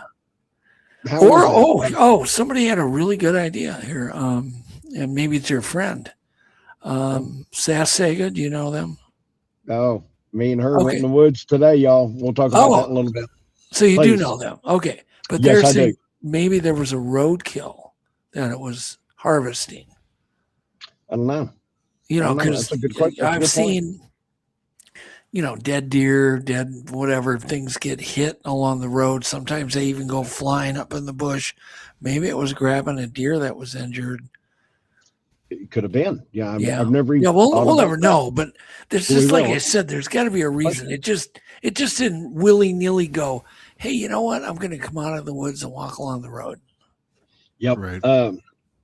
So it was. That's what you asked me. What got me down this rabbit hole, and that did. And I'll promise you, I'll never try to climb out. I love what I do. Yeah. I do it every day, brother. Every day. Okay, but how long did it take you to get into the rabbit hole before you jumped right into this? Microsecond. Okay, gotcha. I wanted to know as soon as this all registered. Like the next day, were you online trying to look up info and? No, that when I got home and I talked about it, I went to Google Earth and I went right over this part of the highway. Oh, okay. That evening, and I was on Google Earth for hours. Well, okay. Well, all right. Let's talk about the area. Was there water nearby? Was there a lake, a stream, a swamp? All of it. This creek, having gone back and then over the years, this creek is mostly used for like runoff on heavy rains, which you'll get. Okay. And it's an impressive creek, but that's what it's for. But less than 10 miles, and I believe it's more like 7 miles from there is Lake Coman. Okay. And if you look at Google Earth and you look at Lake Coman, then you've got these other little man-made reservoirs that are around this, okay? And then you have stock tanks out on these farms and these ranches, and you have these little creeks. These little creeks just fisher out like blood veins. You know how it is. Yeah. And, are they wooded? Are they wooded creeks, Matt? Do they have floors? Heavily wooded. Okay. And then I remember when I first did an interview with Kentucky Bigfoot about this a year ago, which is how I got started. I remember one guy had commented in the sections, and he's like, "No, I grew up out here, and it's all cactus and grass." And yeah, you're right, buddy. There's a lot of that. Pay attention to the hills and pay attention to the creeks. I get where he's coming from. We are Texas, but these areas and Sass Saga that came on a minute ago, that's Julia Ronan, y'all. One hell of a lady researcher out of Abilene, Texas. Me and her, we got together today for the first time in this hotspot, Doug, where I was telling you I was at. Okay. I brought her out there, and we'll talk about the Snell Grove. Let's talk a little bit more about the geographic area that you saw this in, and we'll get into the more geography. But is there any big national park or state park adjacent or within a corridor away? Nope. This whole thing is just I'm going to guess spotted agriculture. Power line cuts, develop in a lot of corridors, still plenty of woods. And water sources all the way. And, you can look at Google Earth, and I do. This is part of how I do my research. Of course, you look for the water sources, and then you go to these areas, to the areas that are less traveled. Right. But you look, and I have onto the BFRO website over the years, and you find these areas. I find these areas that are closer to me, where there's been a sighting and it's been documented. Okay. So I go to where these areas are. Well, there's a lot of private property, and you don't cross the fence lines or none of that. But I get in as close as I can. I get near the creeks. I get everywhere like that I can, and get out in the woods and look. Try to narrow that needle in the haystack. Try to narrow that haystack down and just look. Most of the time you go out, and all the researchers, and all y'all know this. Most of the time when you go out, you come out with a goose egg. So when you go out, have the right frame of mind, knowing that I'm out in the woods, man. I got a gun on my hip. I've got a 12 gauge in my hand, and I'm going out in the woods, and I'm comfortable, and I'm looking for these things. And I do carry out there. I don't ever want to shoot one of these ever. But out where I'm at with the hog population here in Texas is stupid. Well, what about the rest of Coleman County? Are there other sightings documented by talk about that for a while, because Tristan, he keeps asking, and it's a great question. Okay, great. Thank you, Tristan. There's actually 3 different sightings out there. 2 of them, I'm trying to get this guy to get them to come forward to me so I can, get a video testimony from them. Can y'all hear me still? Yes, sir. Yep. No, Matt, we can't hear you. Doug, Hajicek. I keep getting this little thing that pops across my screen. I'm like, okay, I've done messed up. We hear you. No, I do. There are 3 different stories that come out of that Coleman area alone. And one of them wasn't a sighting, but this guy, he was with some friends and a cousin, and they were at a deer camp during deer season. And they're near the Lake Coleman area, between Coleman and Lake Coleman, because Lake Coleman isn't right on Coleman, Texas. There's some separation in there. He was at a deer camp with them, and they had went hunting all day, and his name is Jonas. And Jonas told me that, they were out by the fire pit. It was already dark, and everybody was kind of having some beers and just sitting around talking about the day, deer hunting. And Jonas said he was like really dog tired. And he said, so I told him, he said, hey, I'll do this as long as you want. I'm going in. I'm done, man. I'm going to lay down. And he went into this RV, which is a permanent fixture on this deer camp. It's been out there for years. And he said that the windows in this old RV, this bumper pool, the windows are up high at the very top up there. And everybody that knows these older RVs, they've seen them. He said he was in this bed, and above him was this window. And he said there was a growling, a deep guttural growl up there at that window. And he had his little dog with him. He's got this badass little dog. But he had the dog with him, and the dog just went immediately into shaking. And he said he was so tired, and he said his adrenaline went so high. And he said this growl was so deep and so intense, but it was up here at this window area above him. And he said he just sat there and listened. And it went on off and on for almost an hour, just at different times. He would hear it again. And he said, and finally he just fell asleep after it had stopped, but he fell asleep because his adrenaline level had went down and he was already so tired. He said he woke up the next morning. He was asking everybody outside that was out there if they heard anything. And they said, yeah, man, we heard stuff out, we heard wood knocks and all kinds of stuff. We were hearing stuff out in the woods. And he said that he walked around to the backside where this window was up there. And he said, Matt, he said, it is literally 9 feet from the ground up there to that window. And he goes, it sounded like this thing was just growling right into that window up there. Okay, so I have a question about that, because he didn't see it and he did hear something. And I know this man now for several years, and he's a great dude. But I wanted to find out about the jaguar, because the jaguar is the 3rd largest cat on the planet, and they're in North America. How far up into from Mexico and below there? How far up into Texas will these things roam? And I've tried to find out. And I could never find a clear answer to that. Was there a jaguar, perched up there? And and watching these guys, I didn't even ask him how far in front of the RV was the fire pit that these guys were around. Was it 30 feet out there? Was it right up next to it? Something was growling in that window. So there we go. It's a non-sighting of something that scared a man to death. And he said this thing had a deep guttural growl. Okay. How far into Texas do jaguars roam? He didn't see it, so there's no saying for sure what it was. But where he saw it is less than 10 miles from where I saw mine. Okay. He saw his in 2021. Saw mine in 2019. And did he describe it as black? He never saw it. He heard it. He heard it. It was only an audio. Okay. And there's a crow flies about 10 miles from where I saw mine. I've been on Google Earth. So it's pretty cool. Google Earth, man, and Google Map, two of the best inventions to man, if you ask me. As far as Bigfoot researching. I agree.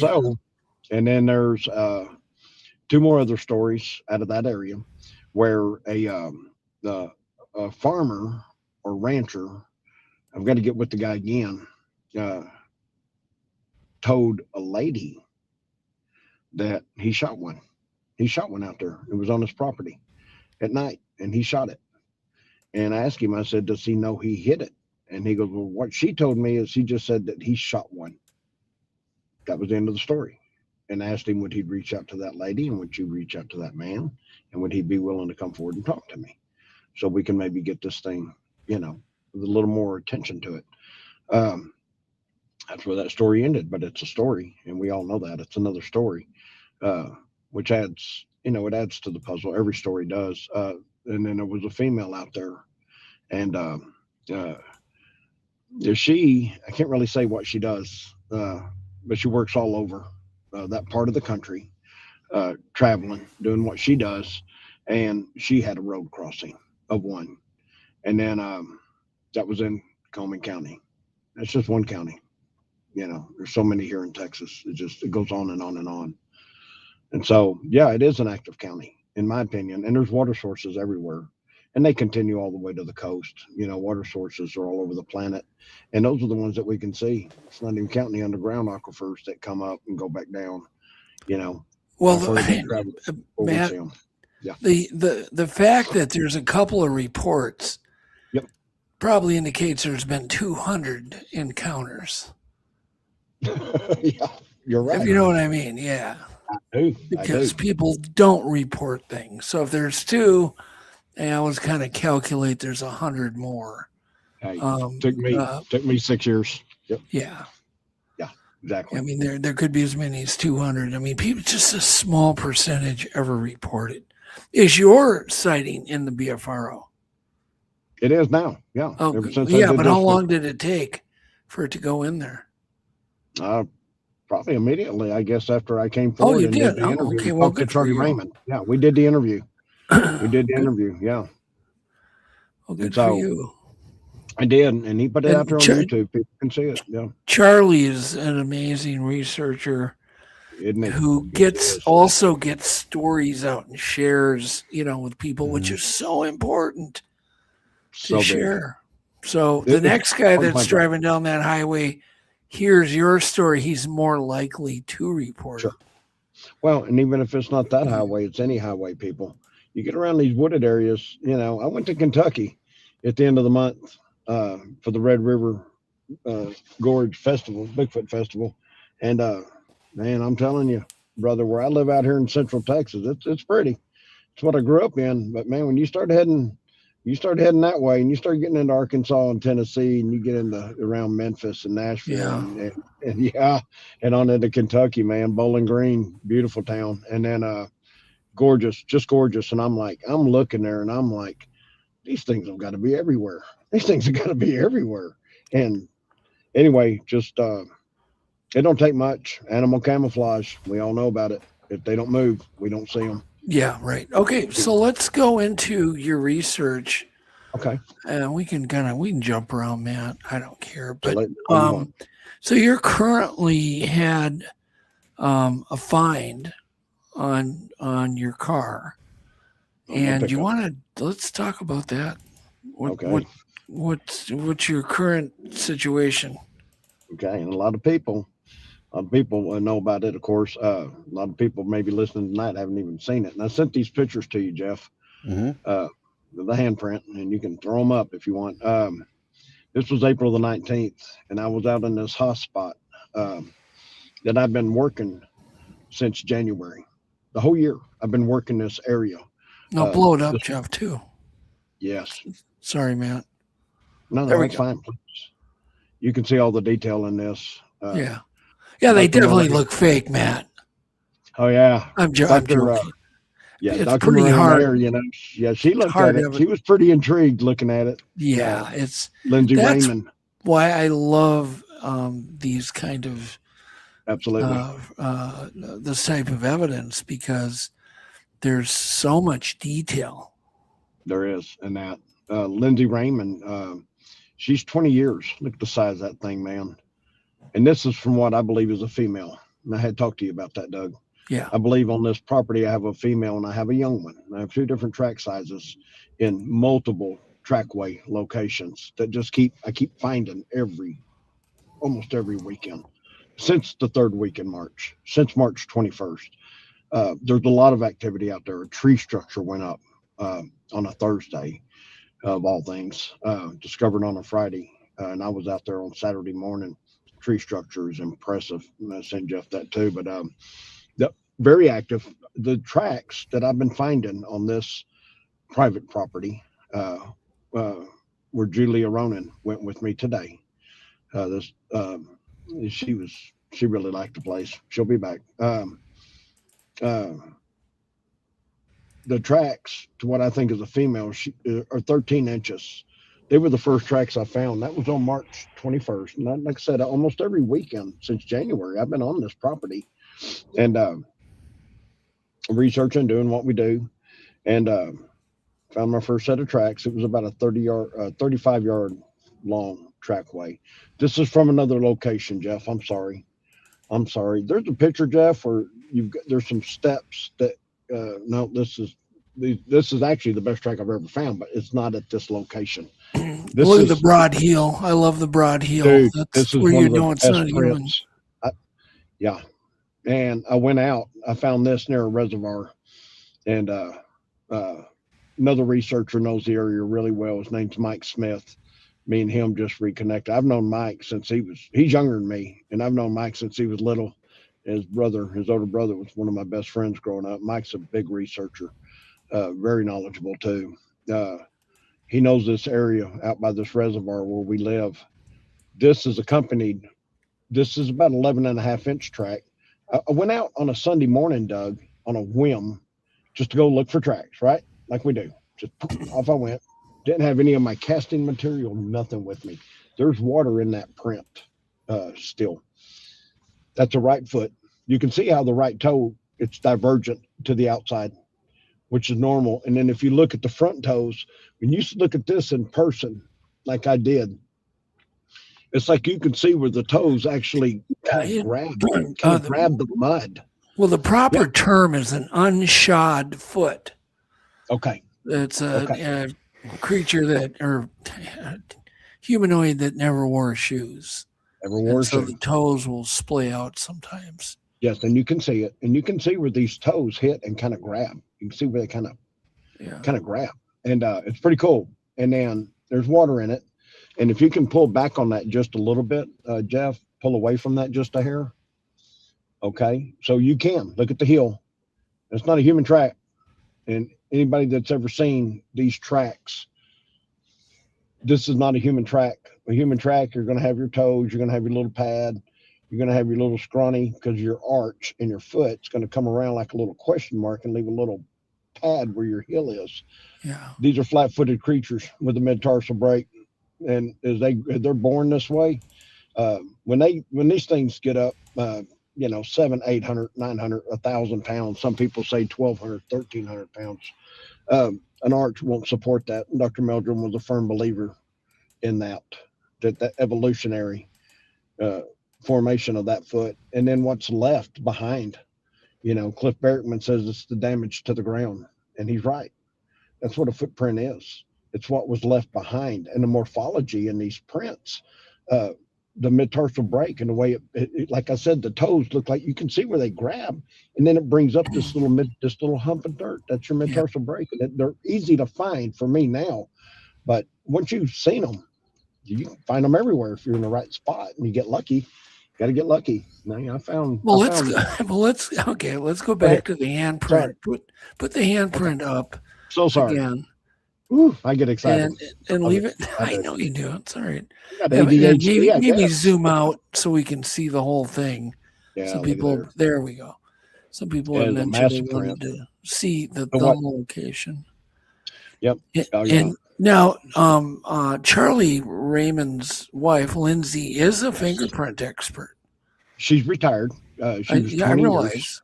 Well, just because you're retired doesn't mean you don't have any. No. Yeah, she still knows her business. Did she have anything specifically to say on this? There were things on there. I went to that VIP dinner, and this is where I showed it to Lindsay, and I showed it to Dr. Maria Mayer. And I knew I'd have the opportunity to show that to them with a little bit of time for them to look at it. And Lindsay was looking at it, and she took my phone right out of my hand. She just took give me here. And she was blowing it up, and I'm standing right there next to her, and she's like, Matt, look. And she said, oh my God, Matt. She would look at it, and she said, this right here, this is not human. There's parts of it, she said, this is not human. Now this part, yeah, this has human detail into it. But this part, no. This is like a mix, is what this is, Doug. And Lindsay Raymond was so impressed looking at this. It was amazing. And it was gratification. What she was looking at, it's like, I can't even do it. I don't know. I'm sitting there trying to touch my own phone. Below the tops of the fingers, you can see at the top at the fingertips, you can see how that one toward the window, how it flares up. Look at a gorilla print. It does the same thing if you look at gorilla prints.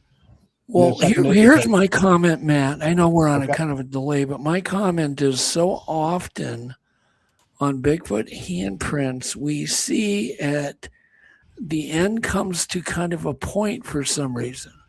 Yeah. It's like the way they almost like they're petting the glass to get a good tactile feel on it.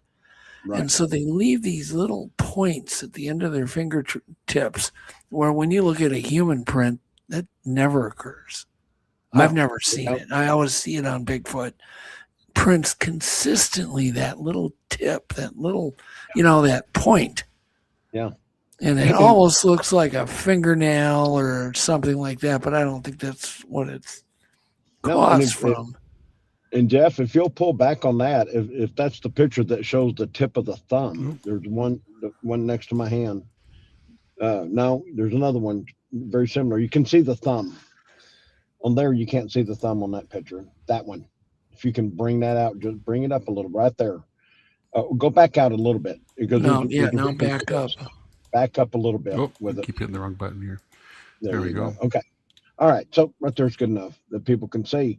If you look at the thumb and you look at the way the thumb kicks out to the left, okay? If you put a human handprint up, the thumb goes up. They're almost the same length. But with the gorilla print, because doing the research on that and trying to find everything I could about it after this print was found, the gorilla print goes more out to the left, away from the palm, where the human thumb goes more upward toward the index, running more parallel with the index finger. So it's pretty incredible the way that thumb is set there. And so this print was left on April the 19th this year. And man, I didn't even know it was on there. I went out there 2 weeks earlier. We had a tree structure, and I had picked up some smells out in the middle of the woods. No animals around anywhere, no cattle, nothing like that. But I had investigated that tree structure that was left on a Thursday, because this property owner that's blessed me to come out on this, nearly 500 acre property. And that's the guy I was telling you, Doug, about the clear water, the river that moves through it. It's clear water. Julia Ronan saw it today. Spring fed, good drinking water. Underground. It's an underground. Yeah, you could grab a red Solo cup and just have you a drink, man. It's just crystal clear. And that seems to attract them. It's one thing that's consistent. It's so many sighting areas, or where they frequent, is good drinking water. Yeah, and this river that runs through this property, it's been running. It comes from underground about 10 miles from this property, and then it runs for another 20 plus miles to this reservoir where Jeff had brought up that really good print. This river, it's one of 3 or 4. The others are there in Minnesota that run away from the ocean. This river runs away from the ocean. It runs from south to north, and it goes to this reservoir out here near where I live. And I found tracks out west of this reservoir. I've got this that ran together, and then we have another aquifer that comes from the west. The one where the handprint is, that comes up from the south to this reservoir. They're following the water. Of course, they're following the best water. I think it's unverified crap, but it's a really good theory. Okay. It is. It's wonderful unverified crap. I love it, man. Okay, but I got a whole bunch of little just questions because otherwise I'm going to forget. They've come up. Please. Did you ever measure the actual length from tip to wrist? How long? How many inches? From tip of the fingers to the bottom of the wrist? No, and but I can do that for the simple fact on this question. As you know, I lifted the print because we had major thunderstorms coming in on that Sunday night, and there we go. The only thing I had, I didn't even notice the print on my truck until I got home because I had been investigating down on the driver's side of my truck 500 yards away for an hour and a half. And when I come back, I put my stuff back in my truck, and I told the property owner, so I'll be back next weekend. And I remember leaving this property. He's got this road that cuts through his property, and he was behind me. He always locks the gates behind us. He's very protective of this property, and I don't blame him. But I remember I was driving real slow, and just the way the wind was blowing and the speed I was driving, which was really slow, I was just in this ball of dirt for about, 50 feet or so, or 100 feet. And I finally sped up and got out of the dirt. I just remembered that I was in this dirt, and I sped up and got out of it. And the property owner, he was back there a ways, so he didn't get in all that dirt.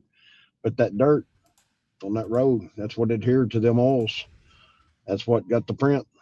And all right. So now, so after you lifted the print, one of the questions is there was still obviously an oily residue there. Yep. Was it hard to get off? How did you wash it off? Did you even bother? Or is it still there? What's the deal? Nope. So I get home and I remember, and this on a Sunday, and I remembered I didn't check my mail. So I got out of my truck. I went and checked my mail. When I come walking back up to my truck, I was walking up toward on the passenger side, and I could see something there between the two windows in that area. And I was like, what the hell is that? And I started getting a little closer, and I'm like, no. And I got up even closer, and then now I'm getting my hand up there, and I'm like, oh, Heavenly Father. Oh my God, she's touched it. Cause I know I have a female out there, and she touched it. And I about panicked, and I'm holding my hand up there, and I'm videoing, and I'm taking pictures from every angle, and my heart's just, my ears are thumping, man. I cannot believe what was left on my truck. And anyway, and this out in the middle of the woods, y'all, on a very distinct private property. And anyway, so that was on a Sunday, and we had thunderstorms coming, and it was going to rain, and it did that night. And I thought, this print's going to get washed off forever. And so I went in the house and I grabbed a roll of that 2-inch clear boxing tape, like you do cardboard boxes with. These are 2 inches wide. And I laid them right next to each other down that print. It took 3 of those strips to get that whole print. And then laying the tape on the print, I used the backside of a 1-gallon Ziploc baggie because I had to put this tape on something. Yeah. And it needed to be able to examine it so you could see it. And so my brain was like, grabbed a 1-gallon Ziploc baggie. If you look at the front side of it, there's Ziploc and all that. But if you turn that baggie around, it's just clear plastic on the backside. And that's what I laid the tape down. And as you can see, I got it. You'd have thought I worked for the FBI.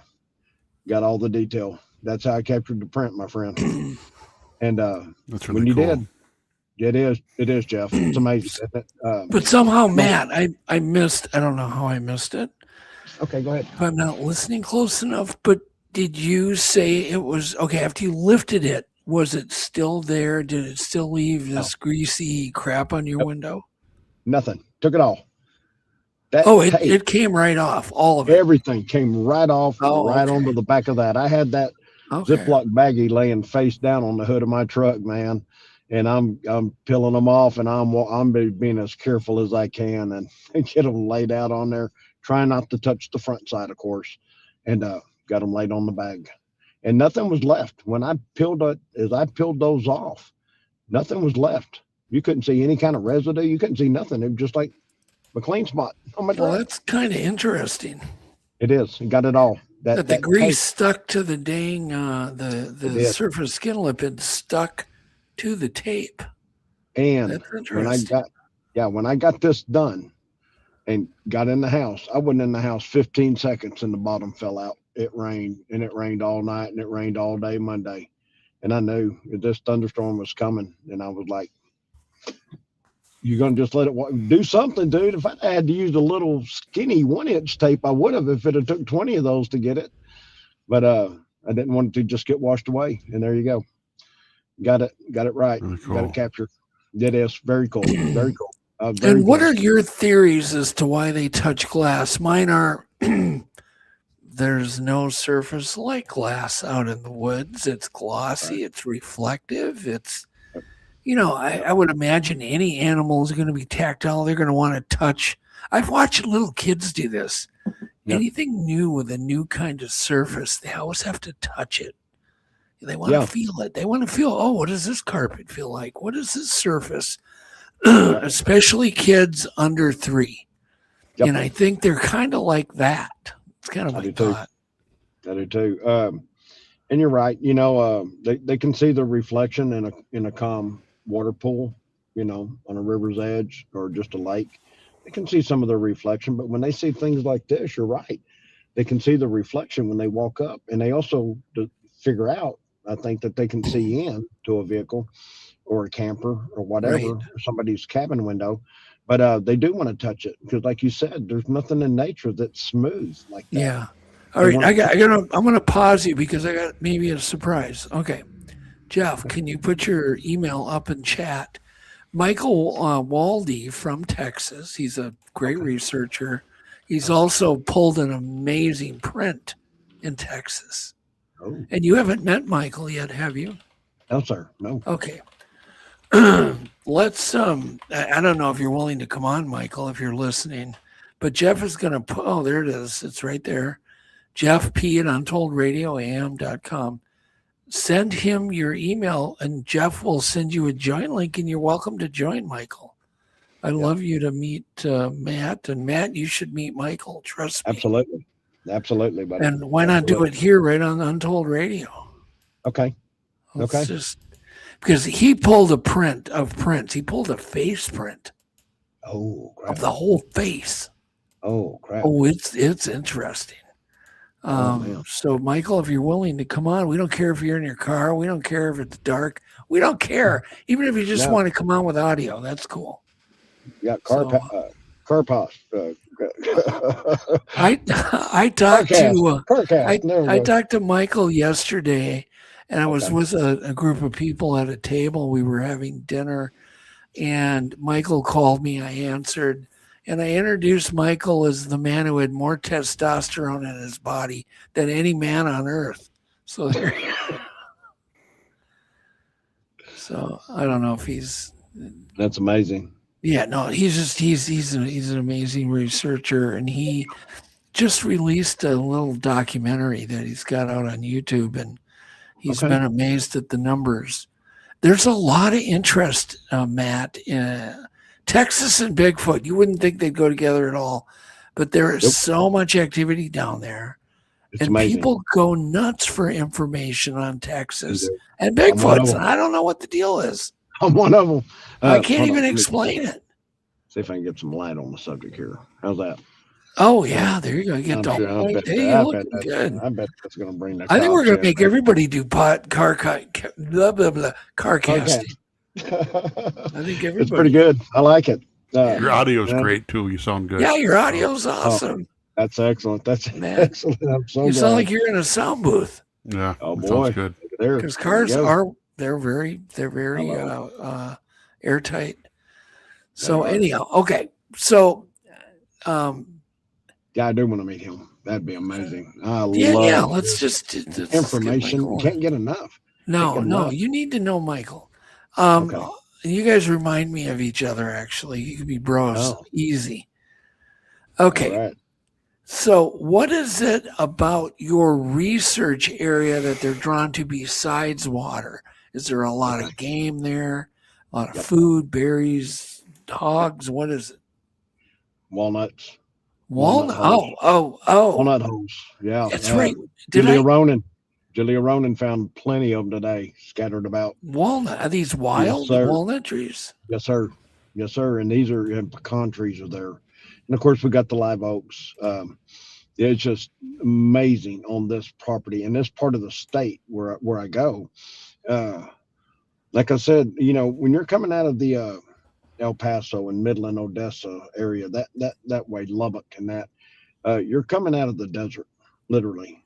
And then when you start getting closer to this area where I'm at, this is kind of like where the oasis begins here in Texas, here in Central Texas, where I'm at. And out on this property where I'm at, it's a Garden of Eden, man. Yeah. Julia Ronan would tell you if you got on the phone with her, she'd be like, "Oh my God, Doug, you got to see this place." Okay, but let's talk about the walnuts. We were on walnuts, and I wanted to talk more about walnuts. Yeah. There's a reason. Okay, first off, they have huge properties to get rid of parasites, which could be one reason they're really attracted to walnuts, but they're a great nutritious food. They taste good. Yeah. They're way better than frickin' acorns. Acorns. Have you ever eaten an acorn from an oak tree? No. Oh my God. Do it once, Matt. No. Okay. They're the worst tasting bitter. God. You can't get the bitterness out of your mouth. And yet bears and animals love acorns. I don't know why. I've tried. I'm not going to do it, Doug. I ain't going to do it. I'll do a lot of experiments for you. I ain't doing that one. I'll take your word for it, man. But have you eaten some of the walnuts that are falling and that you found? Have you eaten them? No, these are just the holes, the leftover, what they grew out of. There ain't no walnuts around there. Oh, you're finding the shells? The big hole that the walnut comes out. Oh, yeah, that's right, because that's a lot bigger. And then there's that seed that we get. Julia found them. Yeah, she ended up finding, I bet, a dozen of those out in the. Have you seen any evidence of them breaking them open? No. Okay. No. And I mean, it's something to look for. It is something to look for. And who knows how many times I've walked right by them. Plenty, I promise you, because I'm looking for tracks and I'm looking for, the broken little limbs and twigs, just the signs that are, 5-6 foot high that, deer ain't going to make, and then I'm always looking for tracks and I'm always looking for, for everything that we do to try to find these tracks. And they're hard, man. Some of this area out there, it's a lot of grass and, some of that knee-high grass. And then you got a lot of the just, fallen twigs and stuff and leaf litter everywhere and stuff. And you've got to look for that. You got to look for those signs. You got to look for that impression, even through the leaf litter that's old and has been there. And it's even on a game trail. And then you look at this big shiny pad area on this leaf litter. And when the sun hits it just right, and if you move around and you think you see something, and Julia Ronan will tell you, I'm walking around in circles because I'm trying to get those right angles of light to go, okay, it's not what I thought, or this is interesting. Yeah. Because that's how you find them. And then you follow those and continue following them. And then maybe you're going to find that track, or you're going to find that trackway through the grass with these 4-foot strides, which is what this female, I believe is a female, has. And that's heel to heel. I don't do the toes. I mean, if they're there, okay. But, the toes, they move. They manipulate, and rocks are moving, twigs. I always try to go heel to heel because that's a stationary measurement. So that's what I always try to do. But sometimes you only get one track and you'll get a good one. Okay. Go ahead. I'm sorry. Why in the hell do you keep switching the subject off walnuts?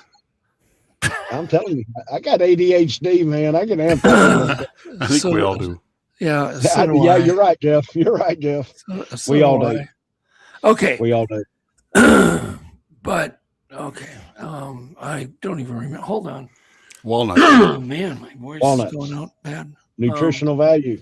They're good for you. Parasite Healthy killers. fat, healthy protein in there. They're good for you. Oh, I know what. You're supposed to read the comment I put up on the screen.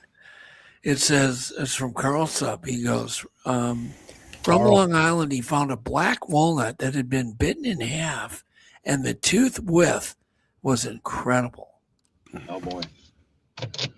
Yeah. Breaking them with their teeth, like us breaking ice. And then I've heard stories of those creatures being seen in walnut orchards, like in Northern California. I've even heard of people chasing them out of there, chasing Bigfoots out of these walnut groves. So These people realize they're chasing Bigfoot. Well, yeah, they because they do a lot of damage to the walnut trees. That's how they're making their living too. Yeah, Yeah, exactly. I guess I'd be pissed. I hope they're armed when they're doing it. Carl Supp, what a great guy. What a very intelligent man. What a great guy. Carl. Supp. Did man. Michael Waldy respond at all, Jeff?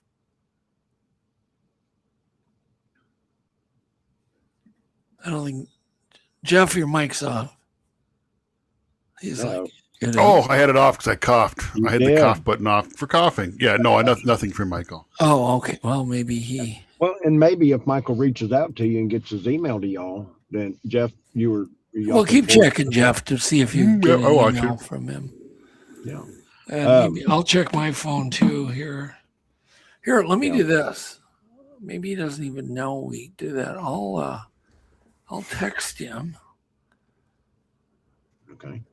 And we'll just see if he responds. I'd love to do a surprise visit.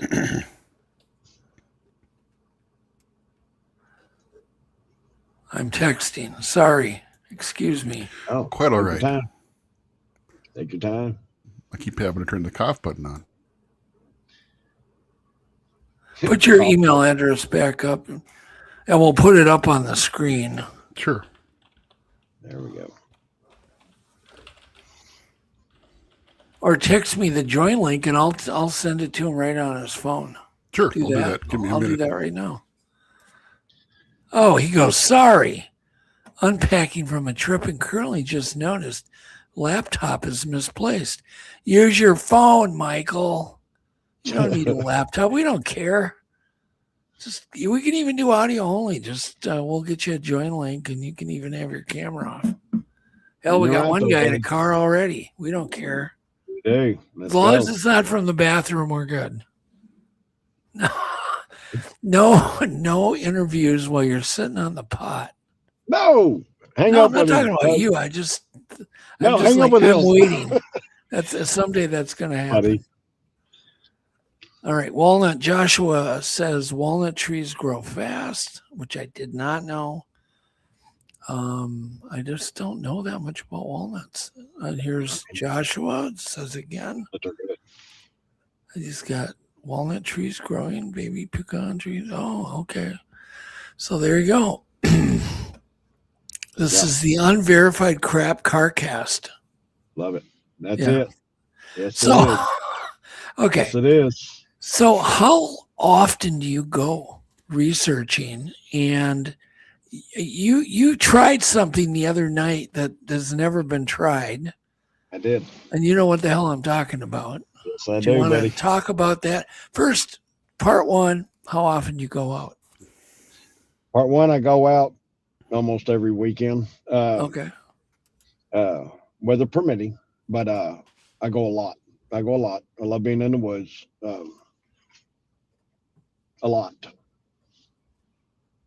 And I do a lot of it solo. Today, with Julia Ronan there, that was the first time that I had a Bigfoot researcher with me, and she's very knowledgeable. And man, I was comfortable. It was another pair of eyes. You know, my head's on a swivel. When you go out by yourself out in the middle of nowhere, it's spooky. If you see one of these things, it's scary. Yeah, but I'm one of those. And people that know me will tell you, I'm going to get busy living. I'm not going to get busy dying, man. When I'm 85, I'm not going to have any regrets. You know, I don't want to look back and say I wished I would have. Screw that. Go do it. I don't have a death wish. I want to find Bigfoot. And my overall drive in this is not only to see them again, because that's an incredible thing, Doug, and you know that, like you said, it's breathtaking and it's intimidating. Yeah. But I want to see one. I want to see one face on. I want to see what everybody's talking about. I caught a right profile of that guy and a little gray skin, okay? And big old head. That's what I saw. I want to see him straight on. And I've been told that, you know, Matt, you know, you be careful what you wish for, dude. Yeah. No. Yeah. Yeah. I've never seen one. I've never seen one's face. I want to. That'll be one a of my totally different experience to me. I've heard that, and everybody says it has all these human features. Now, okay, the profile and the back and all that, yeah, they got human features. They're just stupid big and covered in hair, but they're human features nonetheless. I want to see here. I want to see here, and I do, and it's a drive of mine. And I tell a lot of people that. You know, a lot of people think I'm stupid, and that's okay. I probably am stupid, but I don't care. I mean, you know. Well, I wouldn't say it's stupid, but it could be dangerous. It can be dangerous, and you know, I do carry in the woods. I do, and I don't play around. You know, I carry a Smith & Wesson 44 Magnum Red Hawk with slugs, and then if things go bad, I'm not after hunting them by any means. And I carry Michael. Hold on. Michael just entered the studio. Oh, it looks like he's got to turn his mic. He's got to turn his microphone on. Oh, there's a little red button. I had to figure that out too, Jeff. Yeah. Turn your mic on, Michael, somehow. Got to probably have to go into the settings and yes, connect your camera mic to the StreamYard app. You do? For it come from your it looks look for whatever reason it looks like he's not connected. It just says you will need to connect. There we go. Hold on here. Hold on. We got you now, there he is. Hi, Michael. Hey, what's going on? Yeah, we hear you just great. Yeah, I was trying to get in here without the video. You don't want you're perfect. You're perfect. We get your audio just great. All right. I want to introduce you to Matt Lankford, and this is Michael Waldy, both from Texas. He just lifted a handprint. And I was telling everybody about the foray into the face print and how that kind of changed even the vernacular that Shelley Covington, Montana came up with. But tell us this story real quick. Try to condense it on the face print. Yes. Oh, yeah. Well, you know, it was really interesting that the week before I actually listened to you on Bigfoot and Beyond with, you know, Cliff and Bobo talking about this, you know, waxy residents left behind. And then I get a phone call from Craig Woolleader about, you know, an encounter story he'd like me to go investigate. We go out there and, you know, I videoed it because I wanted to get his testimony down, and not that I believed it or anything at that point until I started listening to the story unfold, and about halfway through, you realize that I'm starting to believe this guy now. And, but yeah, this face print ended up showing up on the back door. There's multiple incidents that were going on that kind of gave credit to them and everything, all, you know, collectively, that made this thing really important to me, and hopefully to some stuff coming up pretty soon with that show you got going. Yeah. So, well, just tell us what happened on that face print and how we ended up getting the whole thing lifted. Go ahead. Yeah. So, well, you want to know the lead up to how the face print got on the window? Yeah. Exactly. Yeah. So, you know, this guy had multiple incidents going on. He had while he's sitting out. First off, let me, you know, paint a portrait. They were on a dead end road, had a house built in old growth timber. It has a 50-foot right of way running through the back. Trees are right all the way up to the house. You know, they shoot, hunt, everything from the back porch. And he was pulled up in the driveway one evening, talking to his wife after going to a movie, and then something slammed the side window on the car, and she was freaked out. And this is the old, everybody eats together, they watch a movie together, they don't do social media. So I mean, they're church going people, and she was just freaked out about that slap and wouldn't get out of the car. And then another incident, he was sitting in his truck and something jumped on the back of his truck, and he said, I swear my receiver hit the ground. And then another incident, they were watching a movie. It was movie night. They were watching Netflix, and he had his truck pulled up to the house, almost to the house. His wife's Suburban's pulled up a little bit further behind, but still pointed the same way. And after the movie, he went out to get him a dip of snuff, and he had his car door open. And this is, he's not, I would say, dumb redneck or nothing like that. This is really nice home he built, nice family, real tight, even the extended family. So he goes and gets him that dip of snuff. And when he's looking over the back of his truck at his wife's Suburban, and this is at 9:30 in the evening, he thought that they had one of them reusable grocery bags on top. And when he looks over there, and then it moved, and it started coming around the back of her Suburban toward around the back of his truck. He dropped his snuff, pulled his concealed carry. As it come around the back of his truck, he put 5 rounds center mass. And then it turned and ran into the woods. And he just can't believe his wife and kids is coming out the front door. He said, get inside. I think I just shot someone.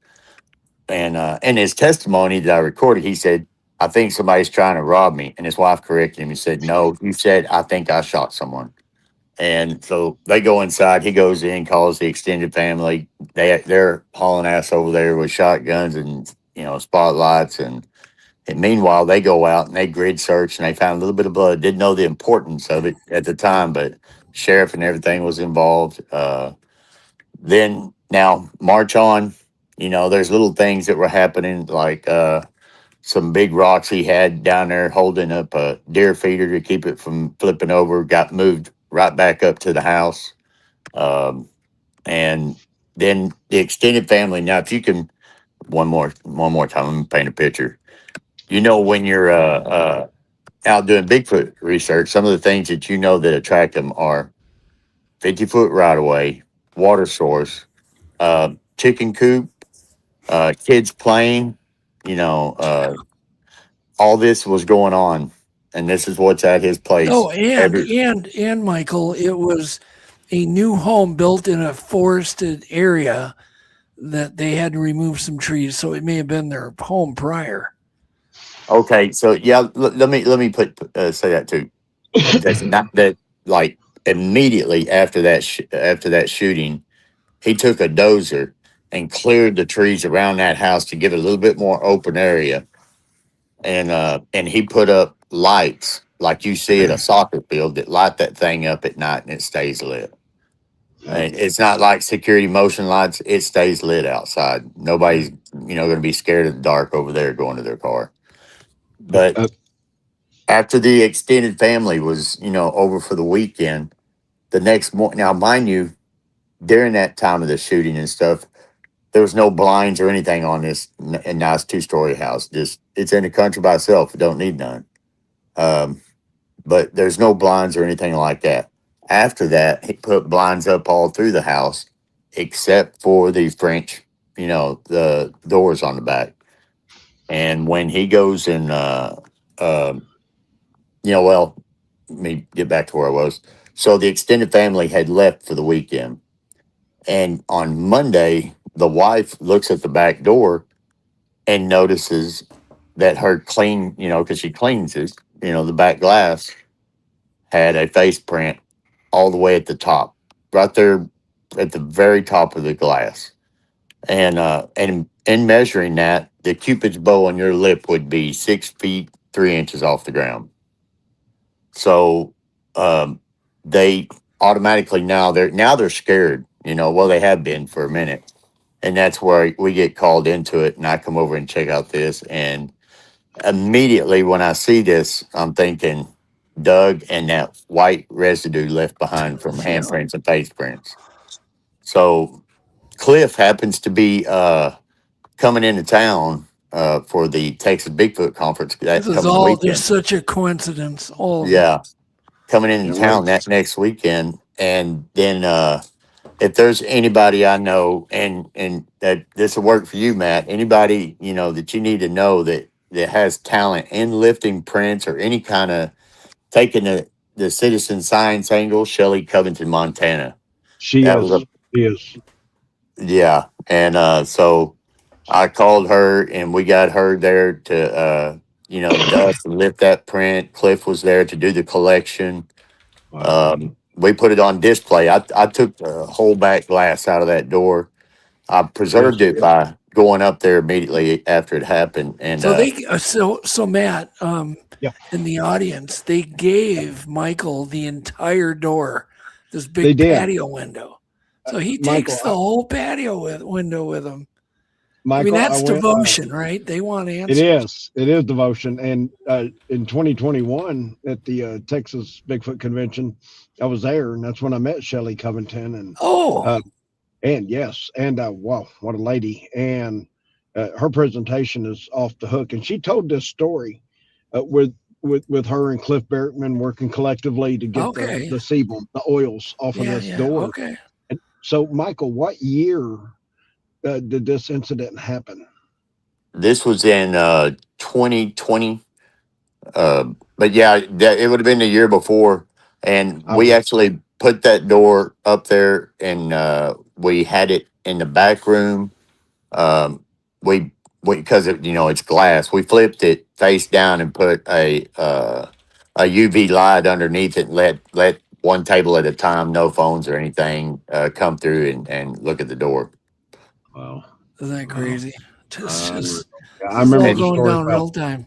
I will say this: when Cliff was, because they double masked, double gloved, and I'm not much for filming, but there's probably should have been a little bit lower lighting, but it's really blasted out. But I got Cliff swabbing that print, and it looks literally, because I got some real. It was a 4K camera. It was a nice camera, and it was zoomed in.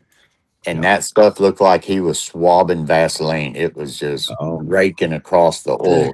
Yeah. Doug kind of told me about this sebum from the surface skin lipids. He was telling me about it, and I didn't realize it can get like that way. Wow. Wow, that's incredible. And yes, we do have photos with video of the face print. And my plan, that's not done yet. But we will take the print and turn it into a 3D. Yeah. Of course, it gets easier and easier every day we go on now with AI. But we'll turn it into a 3D sculpture of the face that made that print. Yeah, pretty Jonathan Dodd did a pretty good where he kind of drew what it would look like, mashed up against. Do we want to show that? Is there any way we can? I have it in my files, but you don't have it real handy like on your phone where you could send it to Jeff, do you? If I had my laptop, I could. Oh, we got Michael at a bad time. He's just coming back. All right, Mike. Hey, wait, real quick, Michael, are you going to the Texas conference this year in October? Well, I've recently kind of figured out that filming these conferences and festivals may be my new niche. Okay. I don't know, so I'm going to be there. I try to make every one of those, all of Craig's events. Okay. Well, we definitely got to hunt each other down. I want to shake your hand, my friend. And then, of course, the events Friday night and Saturday and Sunday. I'm being guided down in the Sabine River bottoms. I've got a friend that lives out there, and we all know about them East Texas Piney Woods. and a lot of reports come out of there. So on that Sunday after the event, I've already got those plans set up, and I've got a couple of researchers going to go with me. And then hopefully this friend that's going to guide us down in there, he may have a couple of friends that are going. So I didn't know if you might want to be interested in that. I did kind of. Are y'all doing a kayak trip? No, we're going in on foot, buddy. We're going down. Okay. No, I know the Sabine Bottoms.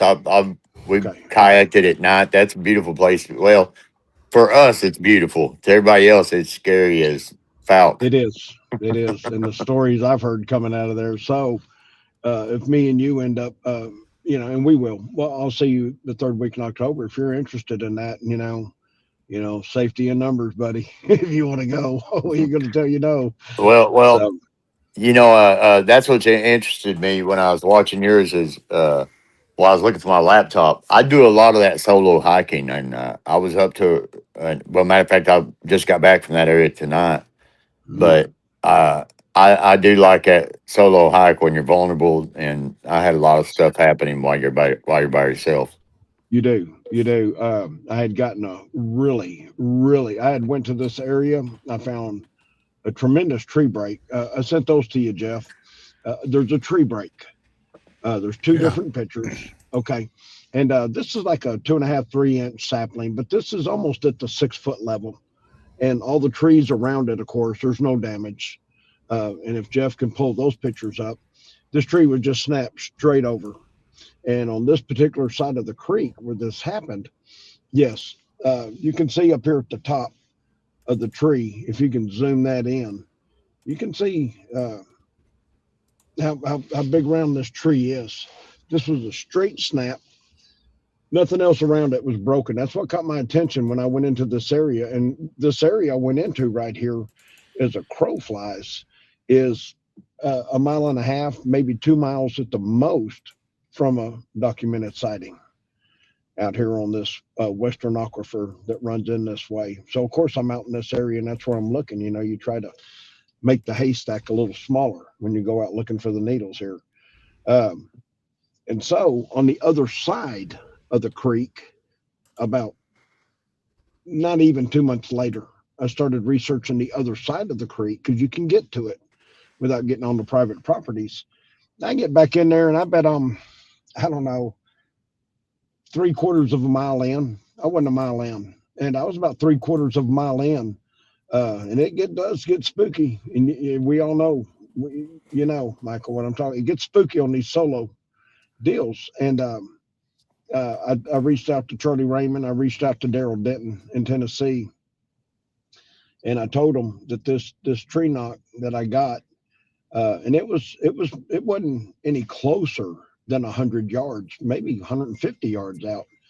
But this tree knock wasn't a tree knock. This was an aggressive tree whack. This was telling me to stop and leave. It wasn't your typical tree knock, and y'all know what I'm talking about. The researchers out there, you'll get tree knocks. Me and Julia Ronan got 4 of them today. But this was a tree whack. And when you get a tree whack, there's Daryl Denton, what a great man. It was scary. Michael, it put the fear in you. Michael, you've heard a lot of tree knocks live also, correct? Michael? Hello? You still there? You just sent me a picture. I'm trying to get it uploaded here. Oh, okay. He sent us the face print. Can't hear you, Michael. I don't know what happened to you. If something's not working, just hang up and try us again. I'm going to meet him in Jefferson, Doug. Yeah. I will. Oh, I'm going to shake that man's there hand. He's back. Michael, can you hear me? Hello, Michael. Uh-oh. Michael. No, there we go. I think we got him. You hear us? Michael. Audio only. Michael. No. Michael Waldy, come in. We can't hear you. No, we can't hear him. Oh, well, we just yell if, keep him in, and if we can hear you, we'll, he's having trouble. We kind of caught him off guard, didn't we? Yeah. Anyhow, you've got that picture, Jeff? This is what he sent here. All right. Oh, there. That's the sheet I did. Right at the very bottom is the pink. It's just a part of the nose. So you can just see the nose thing in the. There we go. Michael, you there? Yes, I'm here. There he is. So he's back. We got him back. I didn't want to interrupt Doug. No, we're good. No, it's good.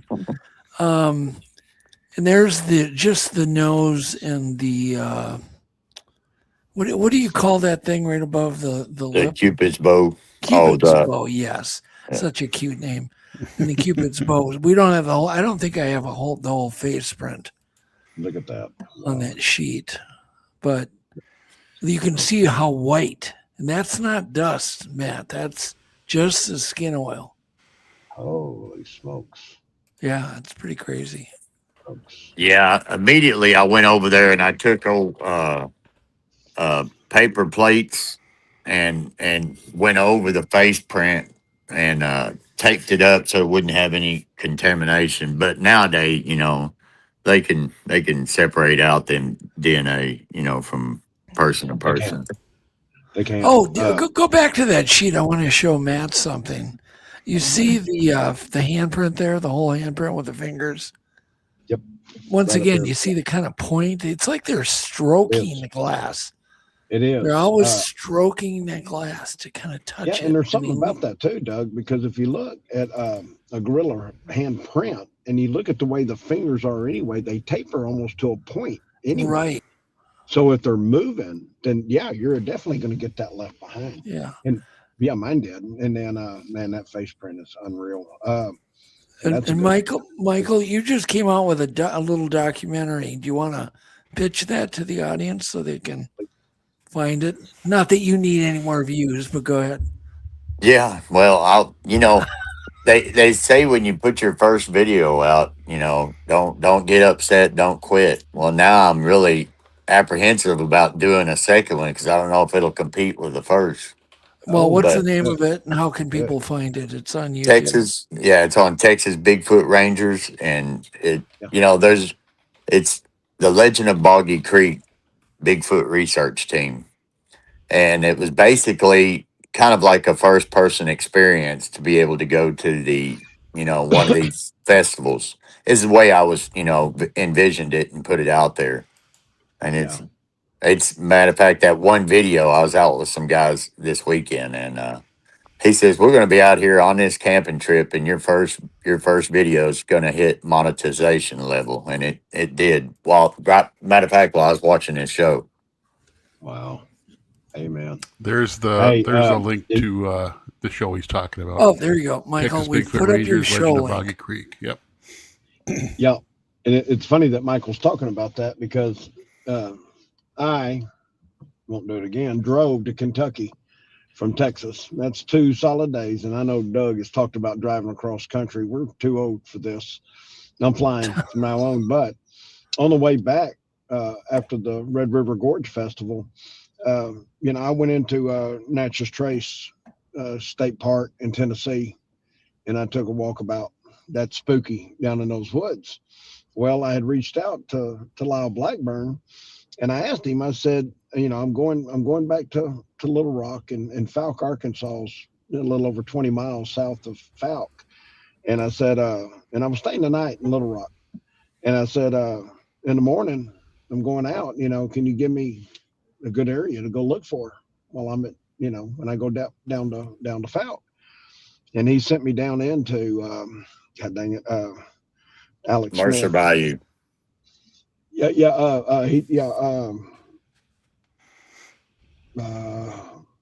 Say it again. Alex Smith Park, Mercer Bayou, Thornton's Well. Bayou Boat Ramp. Boat ramp. Over across from Herb Jones. Whew, buddy. There's a field of them woods, man. You're by yourself. And I did. Of course, I always put my 44 on. I always wear my 44. And, man, those woods down around Falk, man, it's a weird vibe down there. Well, I got a quick, that, you know, go ahead. I got a quick story about that. When after this festival, me and Lyle Blackburn, Jerry Heston, Marvin Leeper, and a couple of people. We went down there to go hike. Is probably about 11:30 at night down there to Lyle's sighting, and well, there was somebody else, and I'm that hadn't caught up, getting ready, and Lyle had already taken off, so the group had left, and I waited back for this person, and when we started to go, they were out of sight. Next thing you know, we're 30 minutes behind, and still can't find out which way they went when we were in the woods. So I told him, I said, why don't you take your Jeep and go to the trailhead? Oh, let me back up. While we was looking, I'm lights out, adjusted the darkness. He's like, I'm following your hat. So he's seeing just fine. And we had a big, powerful, percussive. And I told him, I was like, man, that was way too powerful to be them guys. But so I sent him on, because I can't find it. And I'm wearing him out trying to find this trail uphill, downhill. And I said, I'm going to go and I'll go this way and catch up to him. And he's like, Mike, I'm scared for you, because that knock was like right there. And so he gets in his Jeep and goes that way. And I'm texting Mike White with Undiscovered Origins. He's in there with him. And I'm like, hey, did y'all go do this? Did y'all cross this? And I've got my thermal, but I'm adjusted to darkness. So I'm hiking through there, and all of a sudden that feeling of dread came over, that you just, and all of a sudden it's like you can hear your heartbeat in your ears. And man, I started texting him. I said, have y'all knocked it all? He said, no. And I'm like, well, I just had another one, and it wasn't the same. And I want to say this, I felt like there was a communication in that knock. Not like we always assume there's a communication or something to tell us to get out of the woods. But that first one, I think, was a communication that they were in there to someone else. And as we was coming, or I should say, as I went in by myself, and all of a sudden I felt that overwhelming, feeling of dread. Yeah. And then it was like a different knock that happened. It was like you took two green unsplit logs and hit them, and it made a different, instead of that loud pop, it was like a pop. And like it was meant to be low-key knock. Yeah. And man, I messaged again. I just heard another knock, and I was like, I dropped the pen. They were coming back that way anyhow, but I was like, I said, you won't hear any noises from me, because at that point I put the thermal to my undominant eye, and I was doing 180s back and forth, continuing what I thought was a trail, and then I popped up on Lyle, and then probably about 30 minutes later. Yeah, but I can imagine that. Not down there. I couldn't imagine. It had a really weird vibe in the daytime, and it's amazing, what people do. And I listen to stories like y'all, and I'm like, man, you guys are crazy. And then people listen to stories like mine, they're like, dude, you're crazy. I'm like, no. Hey, man. but they're just as crazy. They go to Six Flags. They just have seatbelts. You're right. Yeah, and that is it, literally my when I went down this rabbit hole in a microsecond, when you see one of these things, and Michael, have you your sighting? Have you had a sighting? Man, my experiences go back to 91, 95, and in 2004, a sighting map gave me what I thought that could be answers for them, but never a sighting. Vocalization that I compared to, like the Marvel's Incredible Hulk, and then something following me in the woods, crashing all around, and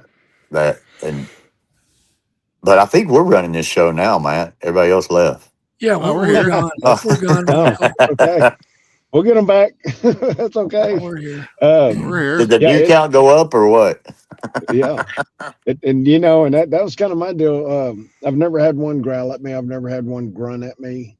I've had them close. I had one May 17th. She was about 30 yards in the brush behind me and this property owner. And I got a glimpse at her. I got a half-second look at what to to me, gave me all the confirmation I needed on a female. And I had talked to you, Doug, about this, these 13-inch tracks out in this hot spot. And, when I first saw those tracks, found that first trackway, I thought, I could have a young juvenile cutting through there just because of the track size. And then, I worked this whole area. And this is the pictures I sent you, Jeff. There's a leaf litter, and then there's a single print by my hiking boot on that. These were 13-inch tracks, 4-foot strides. I found, like I said, 3 different trackways with this out there in this area. And this private property ain't where they live. This is just where they cut through on a very frequent frequency. They go through all the time. And I keep finding stuff. How lucky am I? Because, that's the track she left. My boot from heel to toe is 12 inches. And if you look at the very front, I'm sorry, I'm trying to point and touch the picture. Scroll back down just a little bit. If you look up where my toes are and you look at the toes right at the edge of the grass, you can there again in person, you can see where these toes have hooked in. And this came out of a 35-yard trackway through the leaf litter, through some other tall grass. And this was the one print that she left. Her very next step had to be onto a log. I was showing Julia Ronan this today, and she understood exactly, and she'll tell you. And so the very next step had to go onto a log and into this river. And right in front of this fairly sized good log, it's about 2.5 foot deep right there. They're using this river to cross. But this river, it just through this private property, there's pools that are over 20 foot deep in this half-mile run that he has to this property of this river. The very next weekend, that same trail that I worked when I found this trackway on March 21st, the very next weekend on March 28th, I found the little ones on the same trail that I had worked so hard when I found the 13-inchers. Then the 7.5 by 3.5. And I sent you a picture of that, Jeff. There's 3 tracks and there's one large circle, yellow circle around them. Now looking for it here. Okay. You'll see 3 little tracks and they've got there. This juvenile was on this trail. I see. Okay. Hang on a second, man. Now they're in a straight line, correct? They are in a straight line. They're all in a straight line. Very cool. They're all in a straight line. Look at the middle one, Jeff. If you can blow up that middle one, look at the mid-tarsal break, y'all. Look at that. And the toes are right out in front. And then all 3 of these, it came out of the woods. It came onto the grass. I had 3 steps into this beautiful dirt. Thank God. And then into the grass, onto that same, look at there. These are 7.5 by 3.5 inch. That's not your little hourglass human print, y'all. That is a flat foot. And we have a mid-tarsal break here in the middle one, and you going up here. Boom. There's your 3rd one. Then it went into this grass area. I'm sorry, I'm getting my hand on them. I'm trying to touch my own phone. Into the grass area, onto the log, and into the same river. They're crossing this river. And I got a smell of these things after the tree structure. And this was before the handprint was left on April 19th. Those are amazing. Had a heart attack when I came. And this was the trail I worked on for an hour and a half the weekend before. And these tracks are heading north. The original 13s were heading south. So they're on the same trail.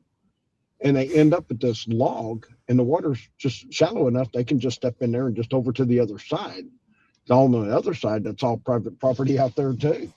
These things work this at least 30 mile long waterway, and they have for tens of thousands of years. This property owner gave me a seashell. It's a half shell. Has the property owner had any kind of experience? Then tell us about the seashell. He does now. Let me tell you. So when I caught a glimpse of her, May 17th, I got a half-second look at this 13-inch track maker. And the property owner caught a blur of her. He saw something move. I got a half-second of her. and I had an earmark spot where I could go. We did back and did a recreation. Me and Julia Ronan redid the creation today, and she understood exactly how I came to that. She's not 7 foot tall, and I knew with that 13-inch track, she would be probably the 6.5 to 7 foot range. Patty's print was 15, and she was 7'3.5". So off of that, I was thinking, okay, 13-inch tracks, and I'm finding them everywhere out here, new ones each weekend. It's in this little one. I'm thinking I got a female and I've got a young one. Now I haven't found any evidence of any bigger tracks, any big male or whatever. I haven't found anything. Haven't heard anything, but they're well, Matt, we're running out of time. We haven't even talked about your new thing that you're trying with the hum. I'm sorry. We haven't talked about what you're trying now with the hum. All right. Yeah. Snell Grove. Yeah. Well, why don't you? Okay. Well, it's the one I sent you, but okay. So anybody isn't familiar, we started with Tristan. He had a recording. We heard this really weird overdriven hum that was really loud, like a purr, but it was just loud and it almost overpowered the mic. And I kind of thought, well, that's got to be something in relationship to Bigfoot. And we talked about it on the radio. And then all of a sudden, all these people were sending us recordings from all over. People had heard it and never said anything, didn't think it was anything. And so we were up at Snell Grove. Even we recorded it up there in relationship to activity. And I'll just play it real quick because I don't think we have a recording of it. But you're doing research, Matt, using that sound. I am. That's the goal. And have you had any activity? I did. Last weekend, you had sent me the recording. I think that was the one out of Washington. No, it's a Snell Grove. Actually, both of them were Snell Grove. I know you looped Snell Grove for me. Here, I actually have it handy here, Doug. Okay. And then Carl. Yeah, there you go. It's almost like a growl hum. I can't even explain it. And then Carl Supp, I think, probably got the best one we've ever heard. And he didn't even know he had it on those the Sales Ranch VHS tapes. There was a crazy loud hum on that. Yeah, in Texas. Exactly. Texas. Yeah, the Sales Ranch. Yeah, the Sales Ranch in Texas. And Carl didn't even know it was there. He had no idea. And it was so crazy good. And I went, oh, gee, that kind of helps confirm all the other video evidence. And I got chills when I heard that. But anyhow, long story short, Matt just asked for a long loop of it. And I mailed it to you. But tell us what happened when you played the hum. Okay, so when I got the first one from you 2 weeks ago, I played it last weekend. And, of course, everybody just listened to what Jeff put up there. It's just a 1 second, humming. And it almost like you said, like hummingbird wings, real close to your ears. It's like, okay. And so I'm out there last weekend, and I'm just hitting play over and over and over again, and I'm like, God, Doug Hajicek is crazy for getting me to do this. I'm out there in the woods, and I'm by myself. This property owner left, and he's like, I got to go. And he said, just, lock the gates on your way out. And I was like, all right, thank you. And he left, and I'm like, oh, I got to do this for Doug. And holy crap. Okay, here we go. And I'm down there, and I'm pretty close. I'm probably 40 yards toward the river from where this tree structure was found that I was telling you about. And so I'm just sitting there at the end of this road, and I'm hitting this about every 2 or 3 seconds, that sound that Jeff was just playing. And this went on for about 15, 20 minutes. And then I would play it, and then I would hesitate, and I'd listen, and then I'd start up again.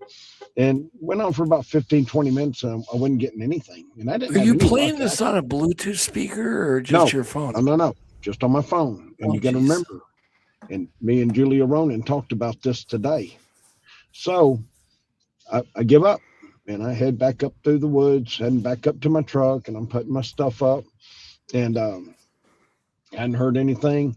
And then all of a sudden, I got that knock. I got that knock in that same area where I got the smells. And me and Julia Ronan, we worked a dog out of that area today. It was impressive. Then you sent me the loop version, Doug, that goes for a minute, and I don't have to just keep pushing play. And me and Julia, go ahead. I'm sorry. No, I said right. Yeah, right. That was just the other day I said that. Yep. Yeah, so I'm playing this Snellgrove version down here in Central Texas. We're down there in the woods, and we're looking for tracks, and we're thinking we're finding possible stuff. And a lot of that's really hard to tell. But we get down in there, and we'd been up and down this property already twice along this river area, and we get all the way back down to the south end, and this is where we're going to start playing the 1 minute looped version. And we're sitting in there, and I'd play it, and then we'd wait a couple of minutes. I think the first time we waited 6 minutes because we thought we'd heard a knock, and then we didn't hear anything else. So played it again. And probably within 2 minutes, we thought we heard another knock coming from the same area, but it was off a ways. But it's a distinct sound, as we all know.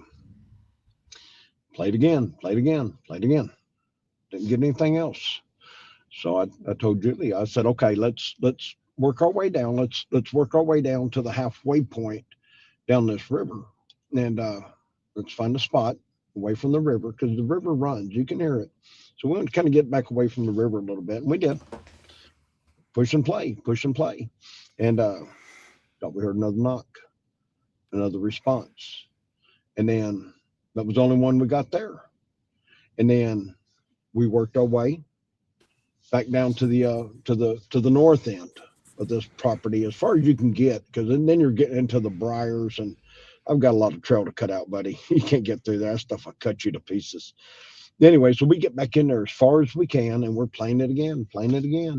And then Julia, she cocked her head and she goes, "Did you hear that?" And I was like, "No, I didn't." Then all of a sudden, we got another one. So it was eliciting a reaction out here in the woods, mind you, where we're at. It's eliciting a reaction. And so I told her, I said, we're going to walk. I said, Doug asked me just, to get a little Bluetooth speaker, that Omni or that Omia, or that one you advertised earlier, Doug. I still forgot to go to Amazon and order one. I got to get one, but I was just playing my phone, and we were walking the distance of this property and just playing that humming sound. I just kept playing it over and over and over. And me and Julia made note of that when that humming sound's playing, buddy, you don't hear any of the animals. Everything shuts up. The birds, quiet. Then you give it that little break, and then the birds will kind of start up again. You start playing that sound again, everything shuts up, and it did it today. And then I messaged her later, just got that confirmation, like, we weren't hearing anything, was we, right? She was like, nope, we weren't. Not while we were playing the Snellgrove sound. There was a reaction to the wildlife out there, just with the birds and that. And actually we had a deer, and Julia, remember this, I just recalled this. We had a deer while we were playing this that was across the river from us, that all of a sudden bolted out of the high grass and took off. So, like, is that something? I mean, I'm going to keep doing this. I'm going to do this every time I go to this property. I'm going to play it every time I go. But I do want to get a Bluetooth speaker, Doug, so I can play it a little louder. But it sounds like you had some kind of results. We are getting reaction from it. We did today. Definitely, it'll change everything when you put it on a Bluetooth. It will. But you gotta hear this comment that just came in. Whoops. It says Johnny Two Bears described a lightsaber sound a few weeks back during an experience. That's the hum. Where was it? It's the same thing. Yeah. It is the same thing. I love it that people are starting to put this together. Yeah, there is a sound, and it's an eternal sound. It's an internal sound. You can hear that. It don't sound like a manufactured sound. Of course, it's out in nature. Let me ask you another question, Doug. That gummit. Over there in Australia, they have the horn. They have the didgeridoo, which makes it similar.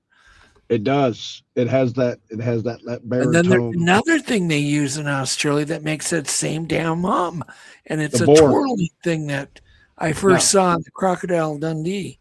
Here, I actually have. I have that sound. This is from Carl. This is the cell site sound. Okay, listen to this. Yeah, play it a bunch of times, Jeff.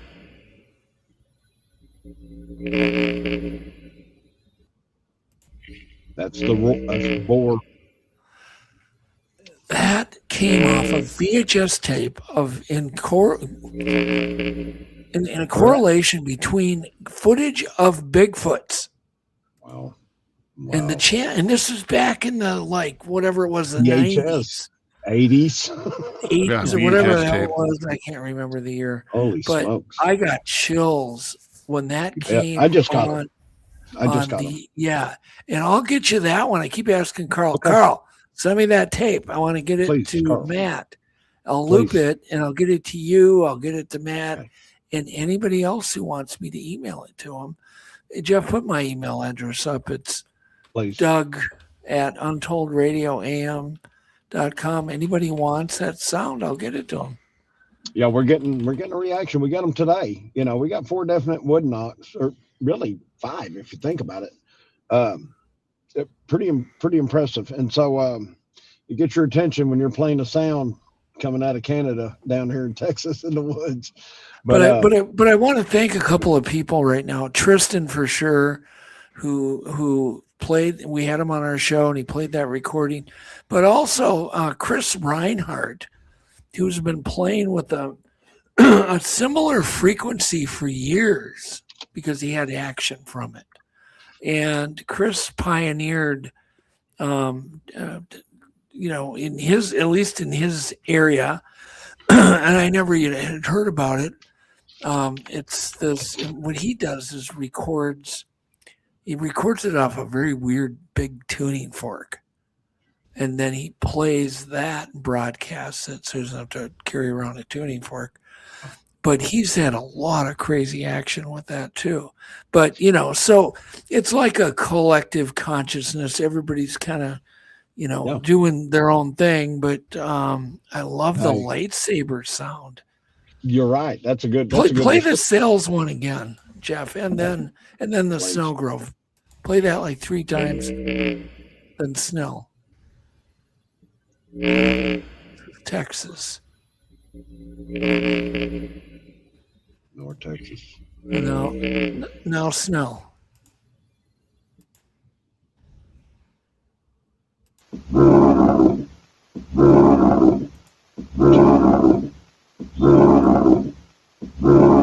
Different but the same.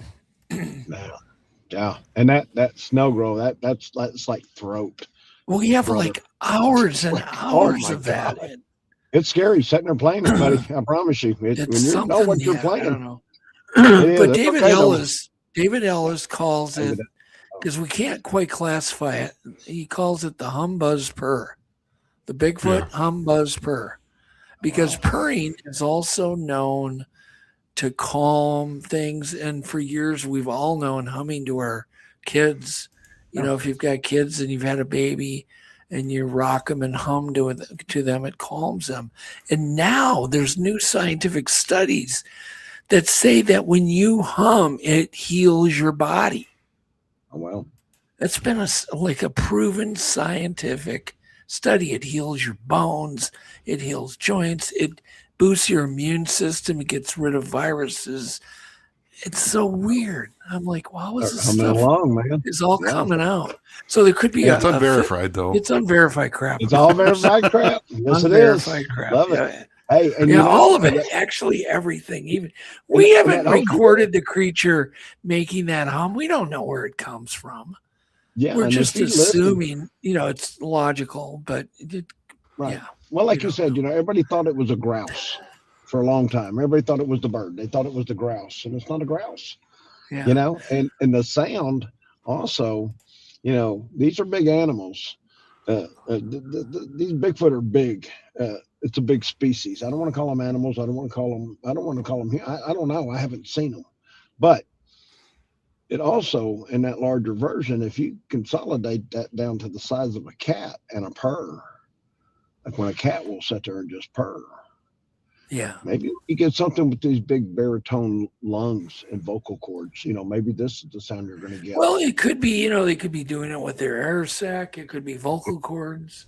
But here's the only verification of a Bigfoot humming. In 1934, an article was published in a newspaper of a woman who was washing clothes down by a stream. She hears this loud humming and expects to see a hummingbird. She looks up and she sees a Bigfoot holding an infant Bigfoot. Wow. Yeah. Standing up at the top of the hill of the bank of the river. And that was published in 1934. What are the chances? Yeah. Oh, it's like, you could say it's unverified crap, but man, I'll tell you, it keeps. But you know what? They had unverified crap 5,000 years ago from the Aborigines. They were publishing these Bigfoots on the side of their petroglyphs. So were the American Indians, so was the Chinese with the heron. Yeah, there's no bullfrogs up at Snow. That's how they published it, man. They put it on the side. They put the petroglyphs in. It's pretty cool.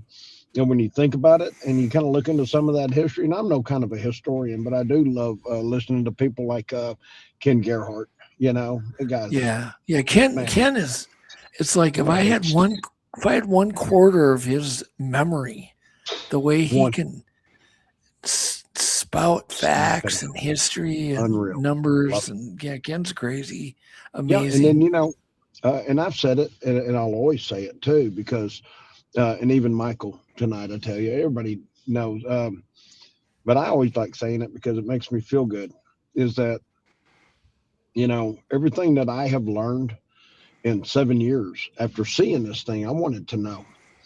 And before I go any further, some people had talked with another guy on another podcast, and we talked about how people, they'll have this event happen to them, and it'll terrify them, and they say that they just put it out of their mind, and 10, 12 years, 20 years later, they'll finally talk about it. They just put it out of their mind. Yeah. I'm like, you have got to be on the genius level to put something like that out of your mind. How do you put something like this out of your mind? I don't know. I don't know. You got to be a genius or something to be able to pull that off, because I think about it all the time. By the way, I was going to mention something. We also heard, I think it was like 2 weeks ago, that, we had a guest on, first off, that would hear this humming. Listen to this. He hear this humming for a year or two, but he would then, there would be a Bigfoot would appear in the window when he was a kid. And he said the dog would even see the Bigfoot, but wouldn't react. He would just be calm too. But he'd hear the humming. He knew the Bigfoot was coming to his window. And he thought it was like it looked female. It had female vibes. And then there was a Native American guy in our chat, and he said, at this tribe, they hear the humming, and then they know they're coming, and they put food out for them. They offer them gifts. I mean, this is all within, this is coming in real time. So definitely we know they hum in Texas because of Carl's tapes. So keep doing what you're doing, man. Did you have any stink smells when you were playing? We did. Here we go. Yep. Oh, you did. Here's the other part of this. Here's the other part of this today too. So, why we're doing this, and not up to any point before this, did we have any smells? But once we started playing this, and we're at the halfway point, we worked this whole river back and forth, right? And we're at about the halfway point down the river, and I start picking up this smell, and Julia, we were trying to sit there and decipher what we're smelling in the middle of the woods with no livestock anywhere around that's going to give you this scent. Talk up a little. Can you talk a little louder? This is important, man. Just speak up a little louder if you can. I'm sorry. Okay. So me and Julie are trying to decipher this smell that we're picking up while we're going through the snow grove. And this smell, it had a smell of like a wet, she said, and I agree, like a wet cow. There's a smell that comes off of cattle. But if you had wet cattle and maybe a wet dog, that was kind of the smell we were picking up. And it wasn't real strong, but it was strong. You could smell it. And I was smelling it first. And then she was really getting acute to it. And then she got picked up. She picked up on it. We were both smelling it. Then it went away. And then we moved north through the woods, down along the river. And we're still playing the Snow Grove hum. And we're playing the crap out of it. And then I smelt it again, only this time stronger. And she did too. And we added maybe a little bit of a skunk smell with this wet cow, wet dog mix smell. It wasn't putrid, but it was definite. And I mean, it was definite. And it happened for quite a while we were doing this. And of course, these knocks that would happen periodically as we're doing this. And we're downwind of where this smell's coming from. And then we start working our way from the north end of this river and this property back toward the center area. And we're about halfway back toward the center area. And we started picking up a smell that was coming from across the river where I got my tree knocks. I told you I had 25 tree knocks in about 3.5 minutes, on May 17th. From that area, she'll tell you, this one was strong. This one was nasty. I mean, this one had crap in it. This one had that dog and that wet cow and stench. And it also had a remnant smell. You know what it smells like when you get to some of this old mud and you step in it and there's that rancid mud smell? Yeah. Kind of takes your breath away a little bit. Yep. That was a little bit mixed in there too. And I had mentioned it to her and she was kind of like, yeah. There was like something else we were there was a smell when we got back closer to the center. And May 17th, when I got all these tree knocks, I told you I had them on video. For just over 3.5 minutes, you can count about 25 tree knocks, and that's a lot. And they were coming 50 yards apart across the river, kind of up the hill into the heavy wooded brushed area. And I was showing all this to Julia Ronan today, and I was literally in my video running up and down the bank, and the tree knocks were coming in successions of 1, and then maybe 2, then over to the right, south, looking across the river, 3 in a row, bam, bam, bam, bam, bam. And then back over here to the left, to the north, bam, you may get 1 or you may get 2. And there was one succession of tree knocks. There were 5. You could count 5 real rapid knocks.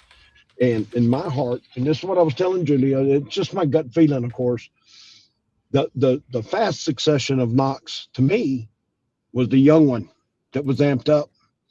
And the mama was over here 50 yards at least away up in that stuff, hitting once or twice.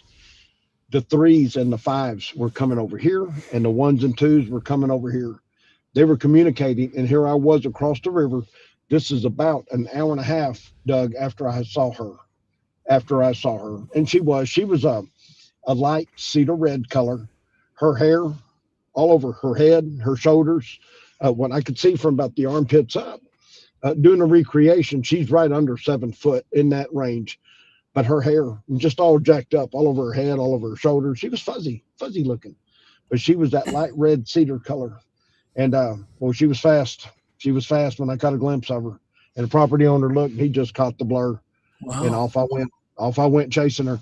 I was above her. She was about a 6 or 7 foot elevation drop.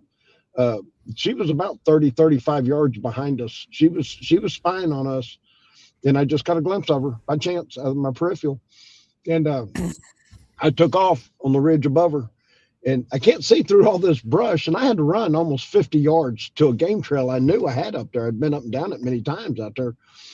I hit that game trail and I'm trying to cut her off. I'm just trying to cut her off.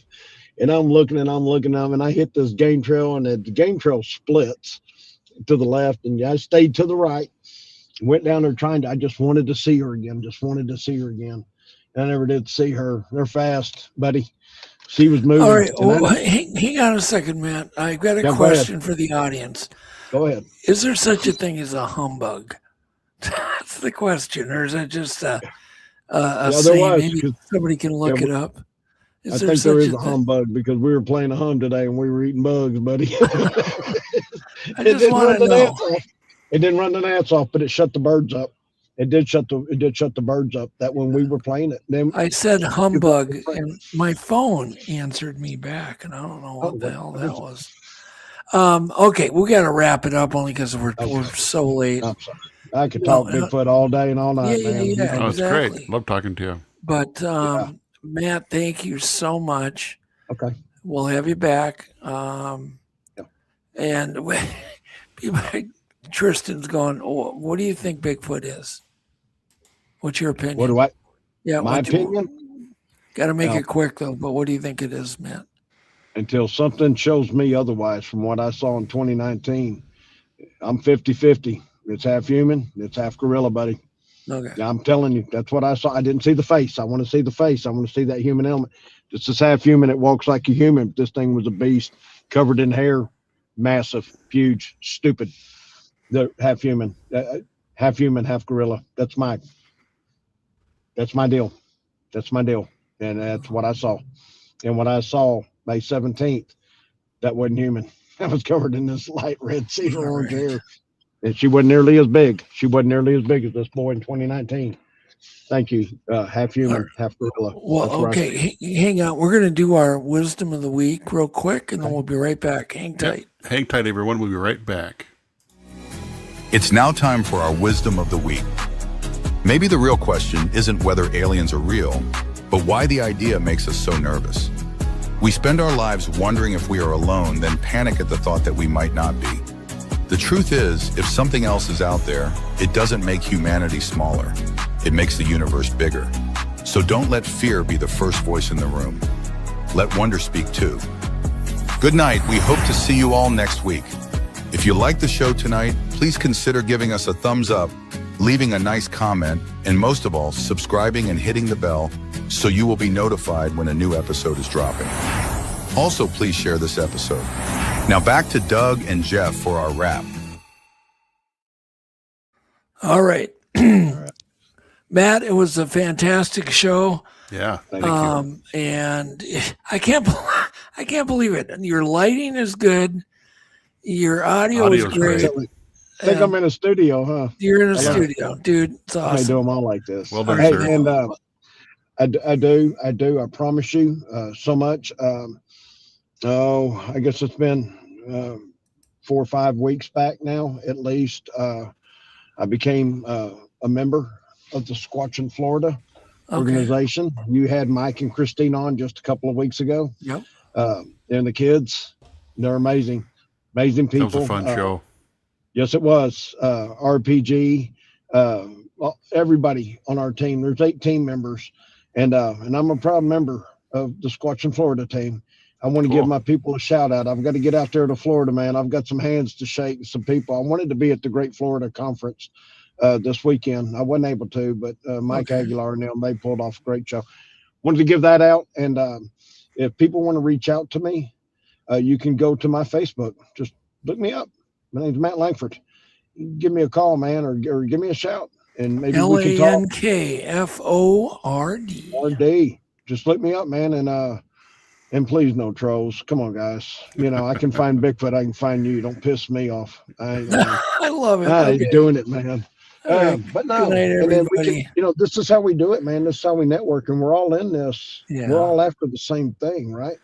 Yeah. We are, and that's what we're doing here, man. And people that lose that train of thought, come on, we're all, and for me, we talked about Ken Gerhardt, and when you get to this electronic stuff, like what you guys do here, Jeff, you're a badass dude. I can't do all that, but what I do is I look for Bigfoot, and I love it, and I'm going to keep looking for Bigfoot. And the more I find, and I'm going to always share it, and I'll always keep y'all in the loop. I promise. I'll keep Thanks for everybody coming in the on. loop. It's been a great conversation. Sure. Yeah, I'll well, come we back love anytime. everybody. Thank you for everybody in chat. You guys were amazing. Yep. Always. And we will be back next week with Yep. more Updates. Untold Radio AM. Good night, Matt. Good night, everybody. Good night. Good night, everybody. Call you up in the middle of the night. Been bothered by dreams, ain't feeling alright. You give me comfort, say just give it some time. By the end of our talk, I'm feeling just fine. You and I will always know where we belong. This ain't no ordinary love we got going on. I'll pick you up in my 59 Ford. We head on down the road until we get bored. Just you and me and the sun and the wind. If the rain should start falling, we'll head home again. Everybody else can see where we belong. Oh, ain't no ordinary love we got going on. At the end of the world, together forever as one, and I'll wait. If ever you should be in doubt, and I'll pray they never can pull us apart, and I'll wait for the time when we'll be together every day. But I know if ever we'll be led astray, that I'll find my way back home to you again.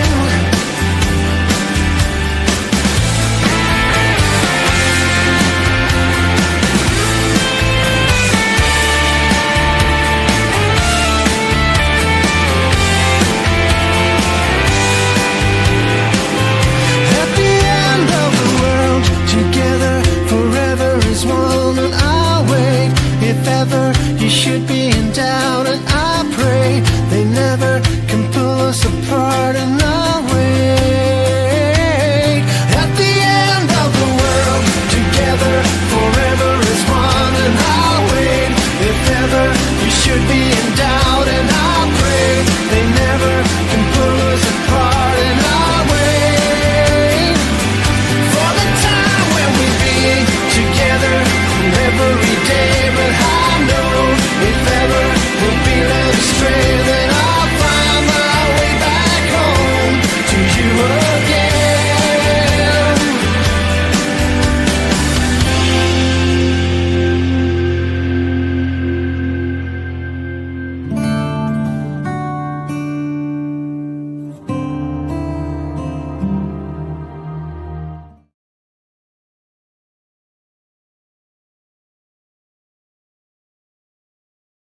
I call you